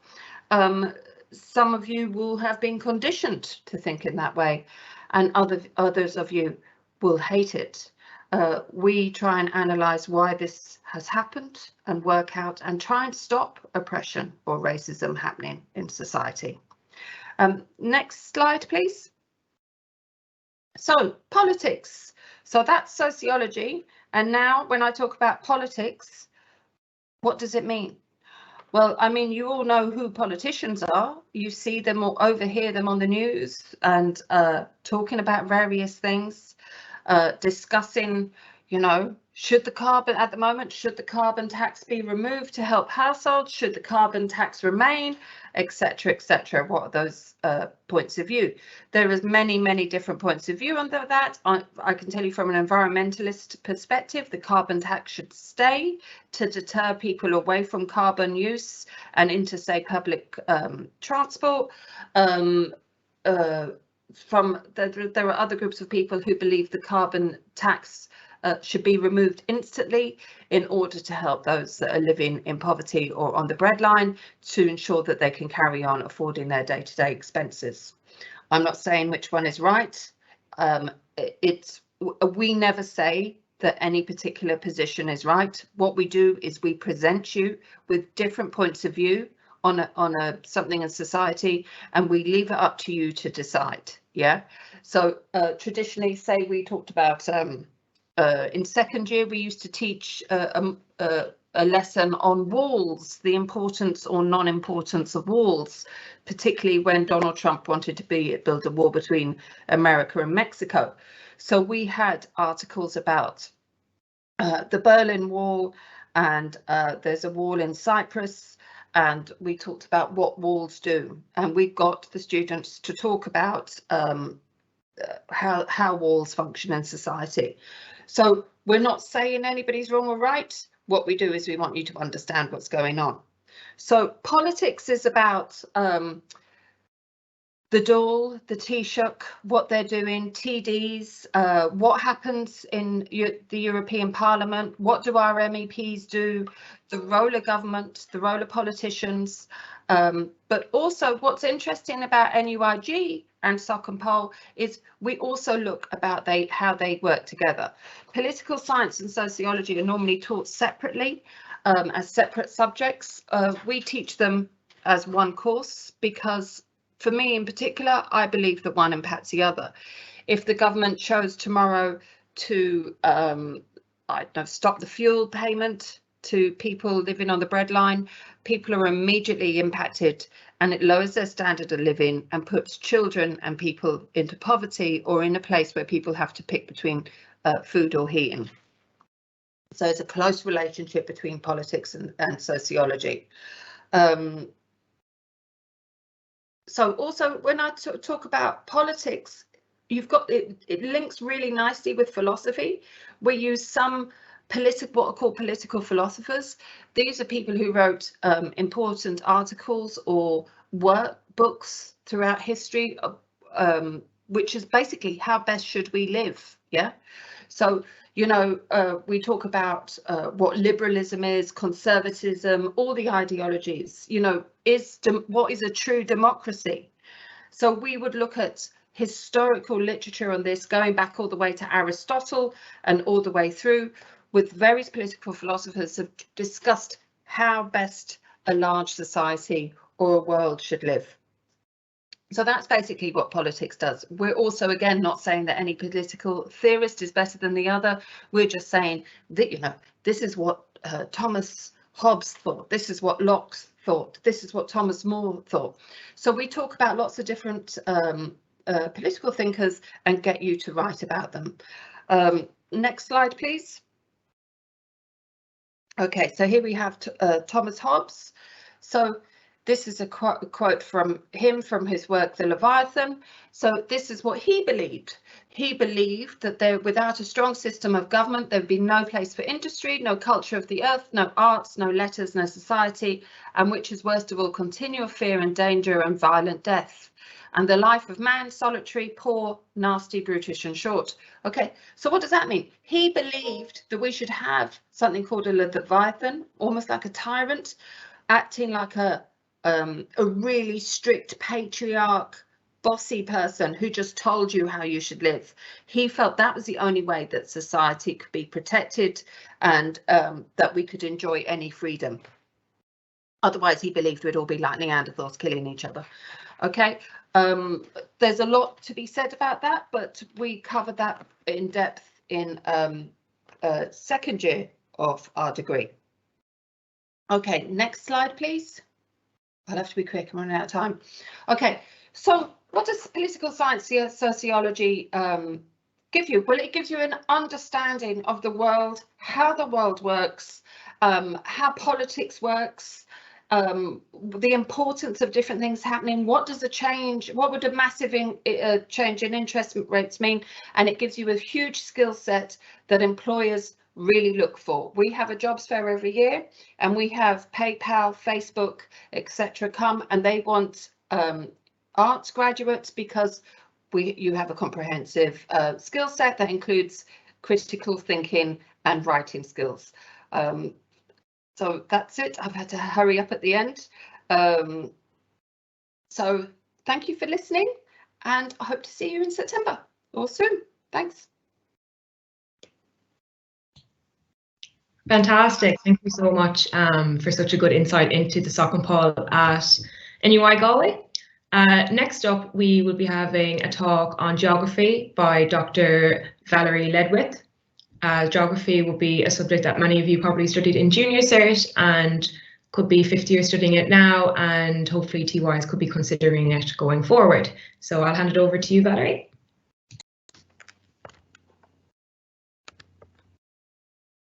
Hi, everybody. Welcome to this, I think, the second last talk of your TY day today. I hope you're all well. I am a lecturer here in geography, and I'm going to just talk to you a little bit about what the discipline is all about. Next slide, please. So there's 18 full-time academics and additional part-time academics that very often come as visiting scholars. And as a group, we cover a massive range of issues stemming from rural depopulation, urban population growth, environmental sustainability, global climate change, issues to do with geopolitics, which obviously are very timely at the moment. And we also take advantage of our coastal location and have a wonderful coastal and marine program in the department. Next slide, please. So many of you will have some idea of what geography is, and will know that geography is one of those subjects that embraces a whole range of sub-issues. So it studies both human environment and the natural and social world. So there's an incorporation across the spectrum, from very sociological concepts on the one hand in human geography, all the way to very hardcore IT skills and computer mapping and physical geography. So it is very, very broad. And in the breadth of it then examines crucially important issues such as climate change, sustainability, population movement, and economic development, just for some examples. Now, some of you will have actually taken geography already. You'll have done geography up until your junior cert, and you may be thinking about whether or not geography is a viable leaving cert subject to do. I just want to flag here and now that obviously we love students coming into geography that have a good grasp of it from their second level education, but it's not a prerequisite. We have many students that discover geography when they come into an arts degree, and they sign up for geography as a first year subject, very often as a filler subject, because they figure it's easy and they know something about the world, and they find that they actually really enjoy it, even if they have no background in it. So even if you're not considering geography for senior cycle, considering geography as a topic or as a subject for your arts degree is still a possibility. And because geography spans the arts and the sciences and humanities, every subject that you engage with at senior cycle will feed its way into geography to some degree. So if you were doing biology, for example, it will give you very important insights into issues to do with biomes and biogeography. If you were doing applied math, it may help you to understand the IT part of computer mapping. So it's not, it certainly shouldn't, I suppose, you shouldn't rule out geography as a university subject, even if at this point in your sort of considerations of subjects, you don't feel that geography is something you can engage with, because perhaps you need other subjects to cover what you might need for course requirements. Next slide, please. So what's the benefits of a geographical approach? And I suppose I should say I'm a human geographer, and what I study would actually overlap quite a lot with the areas of sociology and politics to some degree.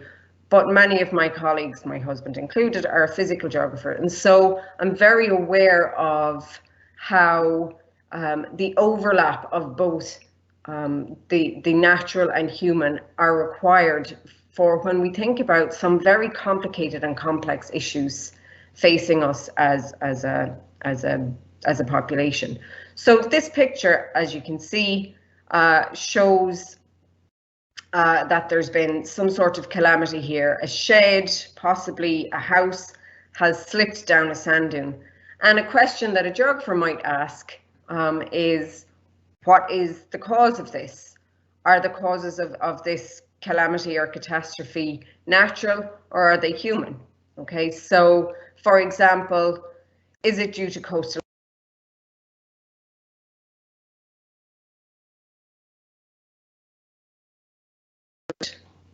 Is it due to weather and climate?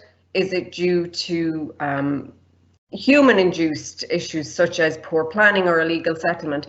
And from a geographical perspective, we would argue that both are required, that you can't consider what has happened in this context without an understanding of both. So obviously, there was a sand dune collapse, which is natural. Sand dunes are dynamic and they don't stay static, which is why planning for buildings on sand dunes, which is a human decision, is very problematic.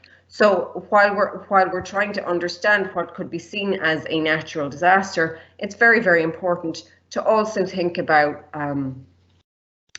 how these issues or how what can be seen as a natural disaster may in fact be better understood through a geographical perspective, where we consider the interaction between environment on one hand and society on another. Next slide, please. So why study geography then? It enables you to look at the world from these overlapping and multiple perspectives, and it provides skills, I think, that are necessary going forward for complex decision making and problem solving. So for example, when we think about issues to do with global climate change, or conflict resolution, or even thinking about the diffusion of COVID, these are all issues that will require complex decision making, and that kind of complexity and engagement forms the heart, I suppose, of the geographical perspective. And because geography has so many overlapping and interlinking approaches, it opens up multiple career paths, which are both exciting and rewarding. Next slide, please. So there's 3 avenues into geography here at NUI Galway that you might want to think about. There's the typical route, which is the BA, the Bachelor of Arts with joint honours, where you do geography plus another subject for your degree. There's also the BSc in social sciences, and one also in geography and geosystems. And I'll just go through each of these quickly in turn. Next slide, please. So in the BA, as I said, you do geography as part of a degree with another subject. In first year, you cover human geography, physical geography, and then what we call geography in practice, which is, I suppose, an embrace of the fact that we try to make geography a field-based subject. It's not just about being in the lecture theatre, but it's actually about taking what you learn in the lecture theatre and applying it to the world beyond. Then in second and third and final year, you can determine what kind of degree you do through the options you choose. And in your final year, we still have a research project where you get to choose to study anything that you want, and you work with a supervisor to complete that. Next slide, please. The BSc in Social Sciences is a 4-year degree, and so your engagement is with the social sciences more broadly, which includes geography. There is an international field trip. There's a placement year in year 3, and then also similar to the BA degree, there's a research project or dissertation in year 4. Now, if you want more information on that, the program coordinator is Dr. Mike Hines, and you can contact him there via email, mikehines@nuigalway.ie. Next slide, please. Then the final avenue into geography is through geography and geosystems, and this course overlaps and is interdisciplinary in nature, so that it's a cooperative and interdisciplinary course with science. And so it focuses really on the increased demand for a workforce that has combined literacy and capacity in science and policy, particularly in the context, for example, of habitat management, conservation management, global climate change initiatives, etc. And this is, it's interdisciplinary, as I said, and very much focuses on field-based learning. So there's hands-on research and technical experience where you are being taught outside of the classroom. So you may go to Connemara, take sample cores from Connemara Bogland, bring them back into the lab, learn how to actually analyse and assess them, and use that then to engage with and understand issues to do with global climate change, which will inform your ability to develop and understand meaningful policy and potential interventions for change. So if you're interested in that programme, you can contact Dr. Gordon Bromley. He's in the Geography department, and his email for this programme is geosystems@nuigalway.ie. Next slide, please. So one of the things I suppose that I'm particularly aware of, and it might be because I have teenagers and young people who are in that transitional space between primary school and secondary school, and also secondary school and university. And these transitions can be quite stressful. And so I'm involved in a program here in Geography called CAME, which is a peer learning program, where first years meet in small groups every week to go through their lecture material, to go through assignments. And these programs are run by second, third and final year students who have completed the first year experience and have been trained to help first years. And this is very informal, and it helps with exam preparation, and it's a great way to meet people, because sometimes moving from a secondary school context into the college context can be very stressful, especially if you're coming from a relatively small school where you would know all of your classmates. To suddenly land in a lecture theatre in first year with maybe 300 or 400 or 500 people can be quite daunting. And I find also that students in their first year in particular tend to be quite fearful of lecturers. I'm not sure if that's because they've been trained at secondary school to not engage because the classrooms are set up differently, or if it's just that it's such an intimidating space to ask a question, for example, in a group of 500 people. So I find the CAME groups are really, really useful, both academically and socially, in terms of really helping students make that transition from the secondary school experience to tertiary education. Next slide, please. And so what first years have told us about their experiences of CAME was that working in smaller groups really helped them, that the CAME leaders were really nice and they made everything seem easier and more doable, and that it was a really great coping mechanism for them, that they did better in their assignments, and very importantly, help them adjust to college and make friends, which is a fundamental part of the college experience. Obviously, we want you all to learn and get fabulous degrees, but in so doing, that experience should not be a miserable one. It should be challenging, rewarding, and fun. Next slide, please. So what kinds of skills then will you learn in geography? You'll learn things that you can bring with you out into the workforce or into further education. Things like community engagement, computer skills, how to crunch numbers in Excel, how to analyze different kinds of data, how to present different kinds of data in different settings. And the final year project is a wonderful way to really fully engage with and become competent in project management. And it's something year on year that students come back and tell us that they found hugely valuable as they moved into future education or the workplace. Because when they went for interviews, for example, they were able to discuss their project, and being able to explain how they managed their time and designed and developed the project really shows the sort of the attributes that geography graduates from NUI Galway possess. Next slide, please. So the employment opportunities that come from geography are vast. All of you will be aware of the fact that doing an arts degree and doing geography can lead you into a career of teaching or in teaching. That is literally the tip of the iceberg. For example, when I took a break after my master's degree and I worked for a non-profit organization in Los Angeles. I did event planning in Hollywood. I did computer mapping.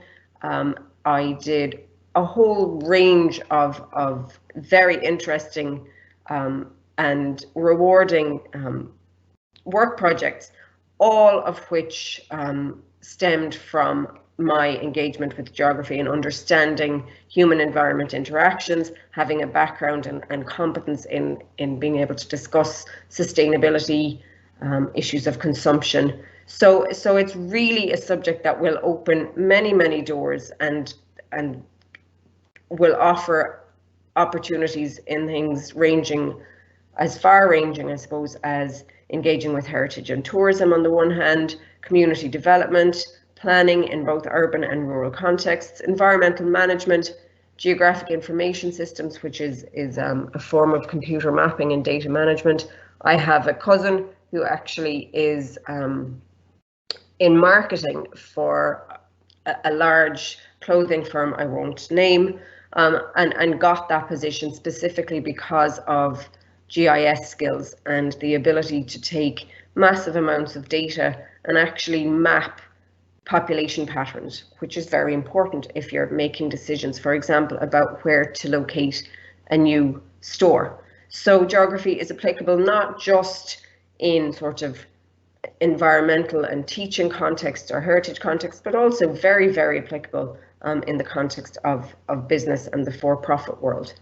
Obviously, as I said, the coastal and marine, given that we're living and working in Galway, is massively important. And then civil service and NGO sectors are always recruiting individuals with a good critical thinking background, which geography provides. Next slide, please. And then if you decide after your degree that you're not quite ready for the working world and that you want to specialise a little bit more, we have 3 MA programs in the department.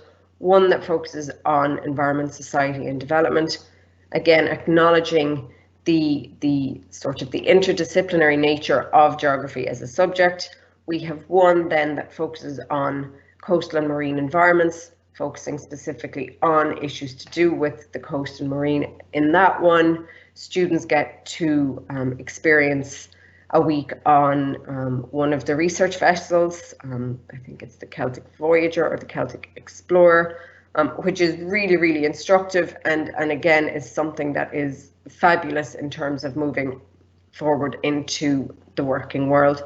And there's also then an MA that specifically focuses on issues to do with rurality and rural futures pertaining to planning and innovation in the context of the rural. So, as I said, very broad and exciting program.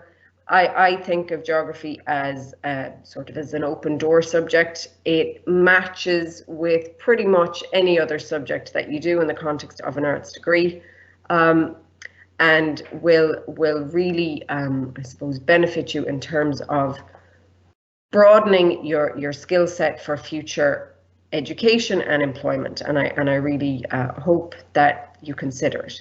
Next slide, please.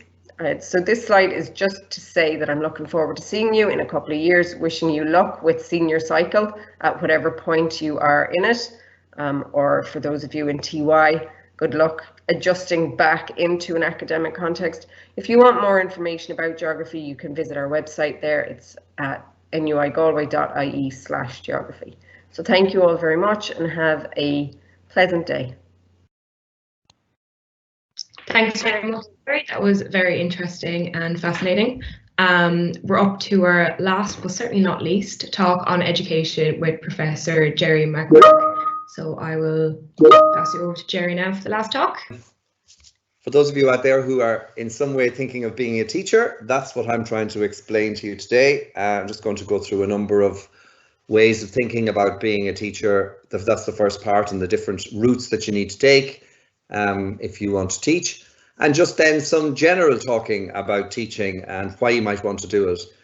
You probably know as much about teaching as students as many of us do as people who were teachers, and you all have your opinions on different teachers.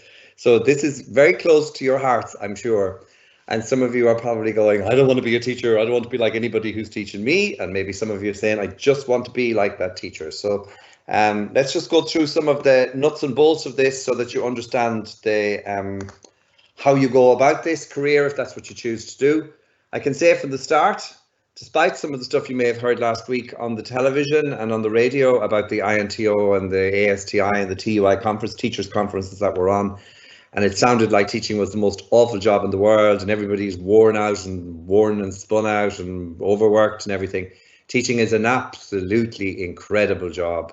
And that for me is something, if you think of nothing else out of today, it is the most fulfilling. If you like it and it's for you and you enjoy it and it's good for you, teaching is the best job out there without a shadow of a doubt. And I'll talk through some of the reasons why it is as we go through this morning. I'm just going to, if you don't mind, I'm just going to small this up a little bit. Okay, so in Ireland, you have to complete an initial teacher education qualification in order to teach. That is absolutely essential. Is that gone? Excuse me. I think I just lost my share. 1 second. Oops. Is my share gone down? It is, yeah, Jerry. no Yeah, share. Jerry. Yeah, just 1 second. I see what happened there. I see it here in front of me. We back? No. Yeah, my desktop. Yeah, just go into presentation mode there. Okay, that will work. That's fine. There, we're back. Yes. Very good. Sorry. You need to complete an initial teacher education qualification in order to teach in Ireland, or indeed any other country. And there are two ways of doing this. And try and stay with the language here because they're very easy mixed up. The first one is you do a concurrent teacher education program.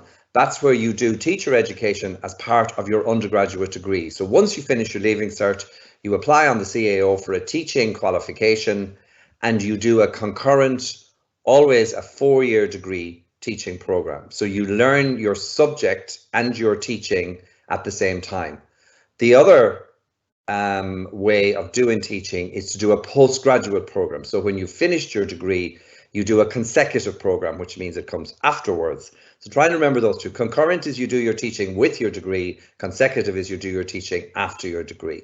And that is, they're the two pathways into teaching. And it is a little confusing at times, so try and stay with that if you can. And then all of our teacher education programs across Ireland in all of the different colleges, they are all accredited by the Teaching Council. So the Teaching Council ensures that we are doing everything on our teacher education programs that will make you the best teacher possible. And their standards are very high and their accreditation process is very detailed and very thorough.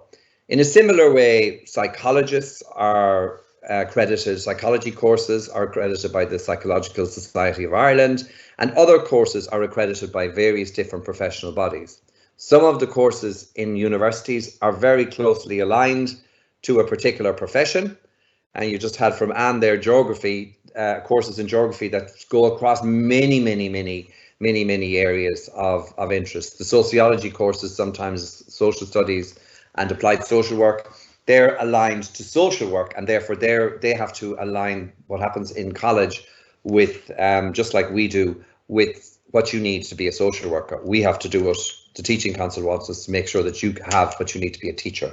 So that's the nuts and bolts of it. So this is the concurrent route. This is where you do your teaching within your undergraduate degree.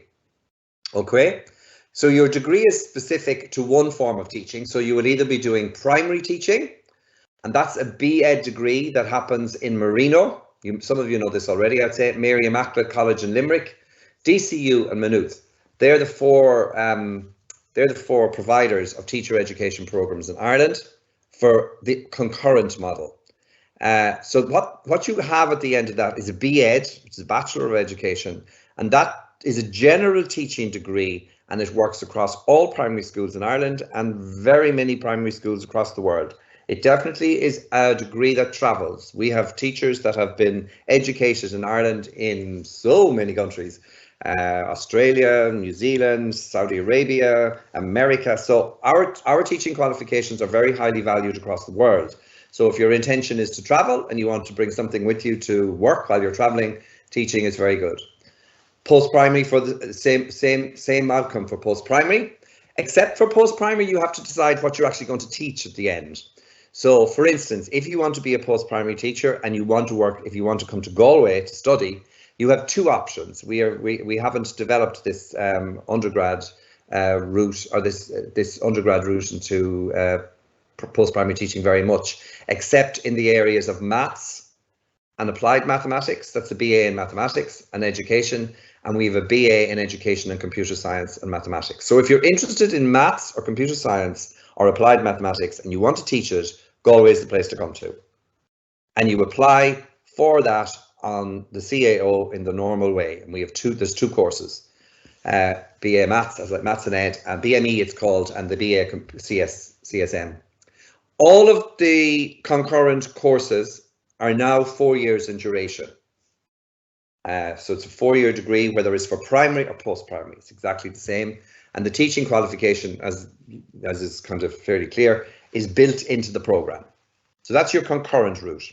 So that decision is usually made, but not always, made as you do your Leaving Cert and as you fill in your CAO form. If you're sure of where you're going, so you make that decision at that point. I think it's particularly hard for some of you thinking about post-primary teaching when you're actually in a post-primary school. So I think sometimes people who actually, the primary is a little bit easier because you can kind of think, okay, you've decided you want to be a primary teacher during your second level education and it kind of off you go. Post-primary teaching is hard to consider sometimes when you're in the middle of being taught, and I often wonder, do you need a year to kind of think about it? But we always have a lot of students who come in from the very beginning on the 4-year program and do very, very well. I can say for both of those courses, from a point of view of employment, there are jobs out there for teaching at the moment, and there are always jobs for teaching in mathematics and computer science is a new subject, so there will be jobs there. So from an employment point of view, you're in a good place in relation to the courses we offer. Okay, so this is a little bit, this is also not that difficult to understand, but this is the consecutive initial teacher education program. This is what you do after you finish. So when you've your degree finished, you do it's either a 3-year degree or 4-year degree. Most degrees are 3 or 4 years at this stage. So you do, it is a longer time, but I'll talk about that in a second. So what happens is you do your degree first, purple box, then you choose a postgraduate program, whether it's the PME, we call them PMEs in Galway for second level. That's what we have in Galway, and we're developing currently, hopefully it'll all work out for us, a primary PME, which we hope to have at the latest 24, maybe 23, but just go for 24 for the moment. The PME is 2 years, and it's unfortunately graduate programs, you have to pay. Your undergraduate education is, well, what they call free, but we know that it isn't free, but your fees are paid. Whereas for postgraduate, you have to pay your fees. There is a lot of funding support in place for the PME in education because we want to make sure that as many people as possible who want to teach from a range of different groups in society get to teach. So follow up, if you need to follow up in relation to the kind of supports that are there. There are a lot of supports out there. And you can also, particularly in the second year of the program, you can also do some substitute teaching in schools. And in fact, we encourage you to do some, and schools love you to do some. So you do actually get some work in the second year of the program.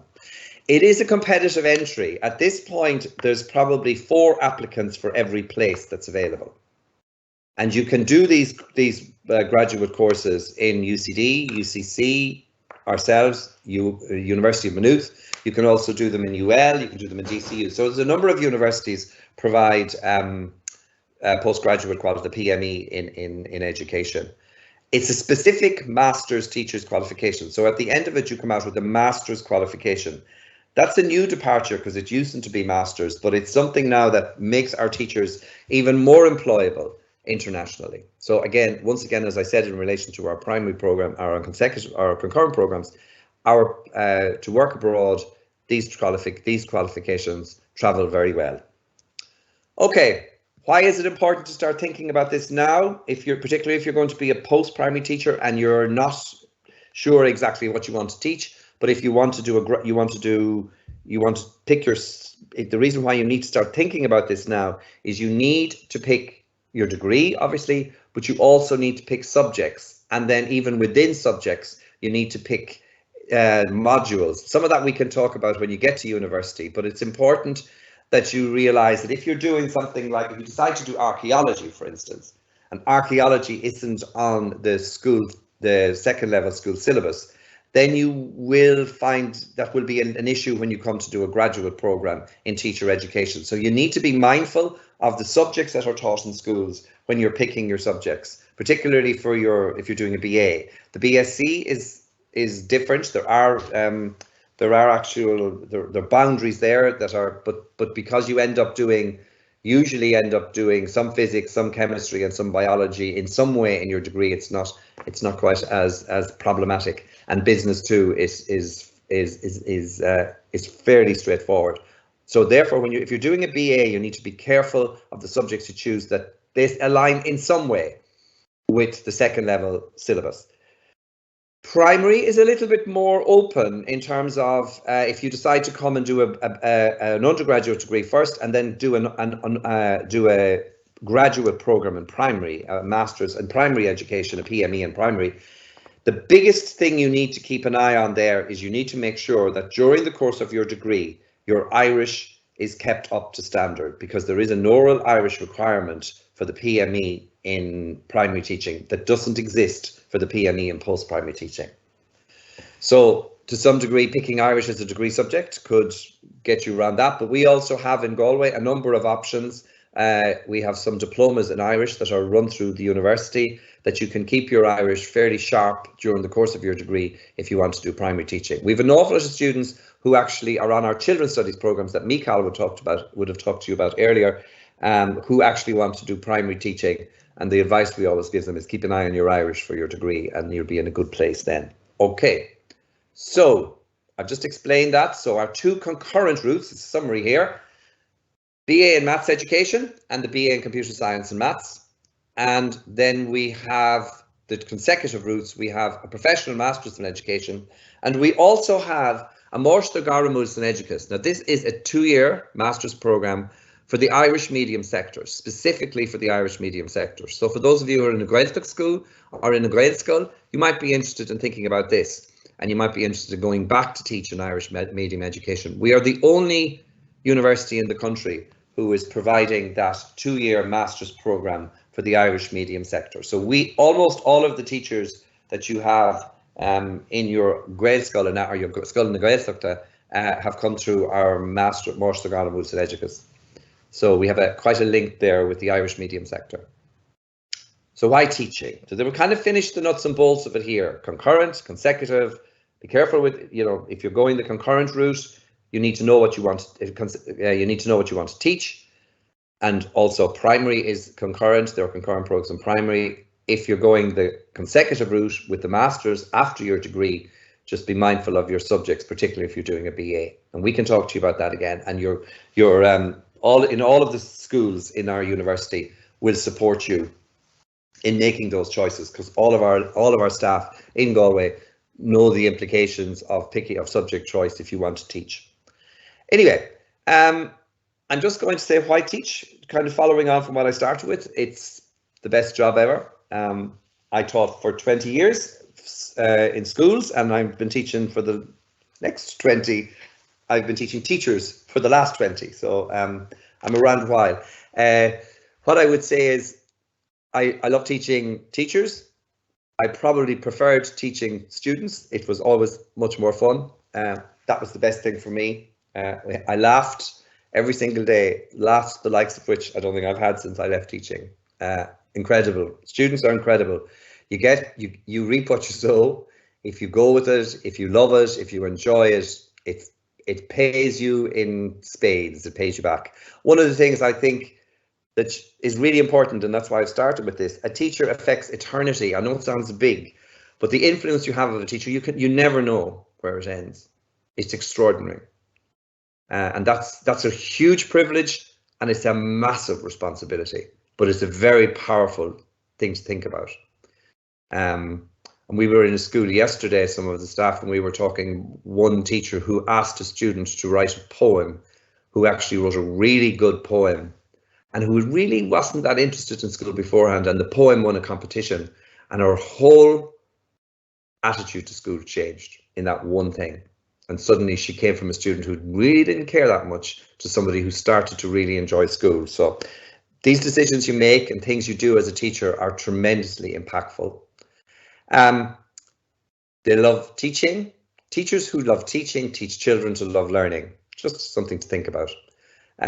Couple of more. It's a real chance to change lives. A good teacher can inspire hope, ignite the imagination, and instill a love of learning. So again, same idea, something really, really powerful here. You're always learning when you're a teacher, every single day of the week, because every day of the week you meet different students. Every year there are a different group in front of you. They all bring their own personalities. Everybody's different, and that's what means if you're engaged with it, it's never ever boring. I always say to our students in the school, if you're bored teaching, it's your own fault. You've no one to blame but yourself. It challenges what goes on in your head. It challenges your heart. It challenges everything. And it extends you as a person hugely. And despite what you might have heard last week, if you listened, it's great fun. Okay, now this is just a bit of fun. We've got about 4 minutes. It's a bit of fun. What they didn't tell you about teaching. So I'm not going to show that one. I'm just going to show a few pictures here. So it was the night before term starts, and all through the house, not a creature will be stirring except you. Your friends are having a life. You'll be wrecked. You suddenly find yourself saying things like, "It's always a school night." Friends are out there because you're worn out. You find yourself sorry, that's gone too fast. You find yourself telling people the same thing in 3 different ways, just to be sure you understand. Can we be clear? I'm going to explain it to you again, because you end up explaining everything, because that's what you do for your life. When is the end of term is a really important question. You'll be doing less of that. You'll be doing a lot of this. It gets crazy from time to time. It's like being a comedian. The audience want to be entertained all the time, and they can heckle. They talk over you. They will eat crisps. And if you're nervous, they know you're nervous, and they can smell your fear, and they'll turn into this. You have to be positive all the time, even when you want to kill someone. And when you go shopping, spotting you will be the highlight of the day. Oh, look at Miss, except they don't want your autograph. They're just shocked that you're a normal person. Many, many, many positives. You get interesting student debates. You have inspiring meetings. You have the thrill of not being listened to. Everyone is watching what you're doing. So why on earth would you teach? So I want to just see, can I get this video up? Because this for me is one of the main reasons why you would teach. And if I can just get it here, if I can just open it. Don't know how this is going to work now with, but it should. Okay. I don't know if I have to do a new share. So just let me just see, can you see that?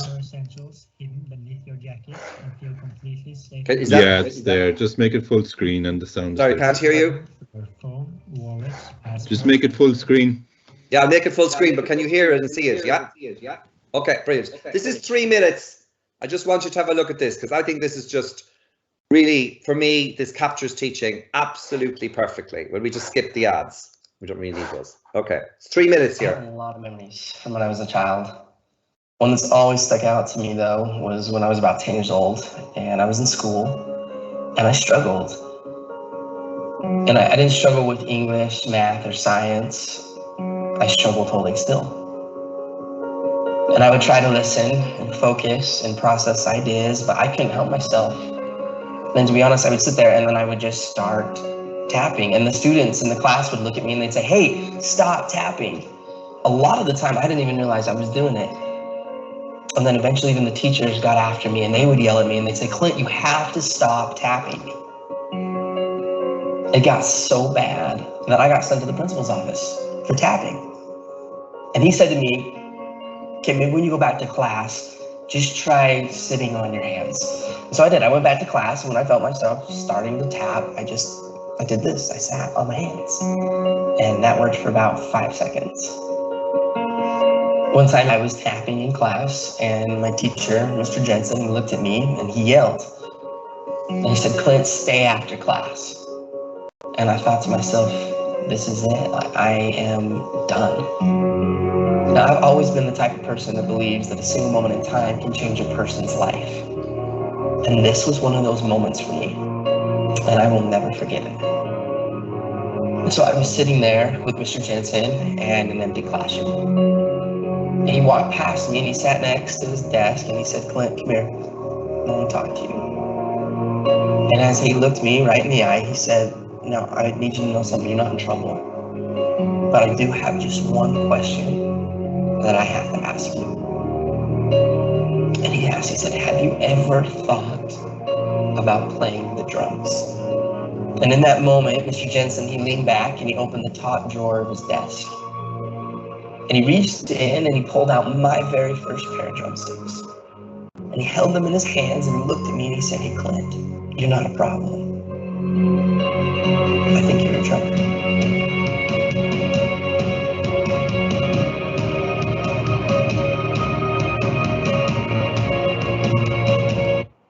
Okay, I'll stop that there. I think you get the message. I think that's speaks for itself. Why wouldn't you teach? I'll leave it at that. If you have any questions, it's School of Education. You'll get us on our website. We have our address is education@nuigalway.ie, and we deal with any issues that you have. I'm lovely not seeing you, but being here today. So thank you for everything.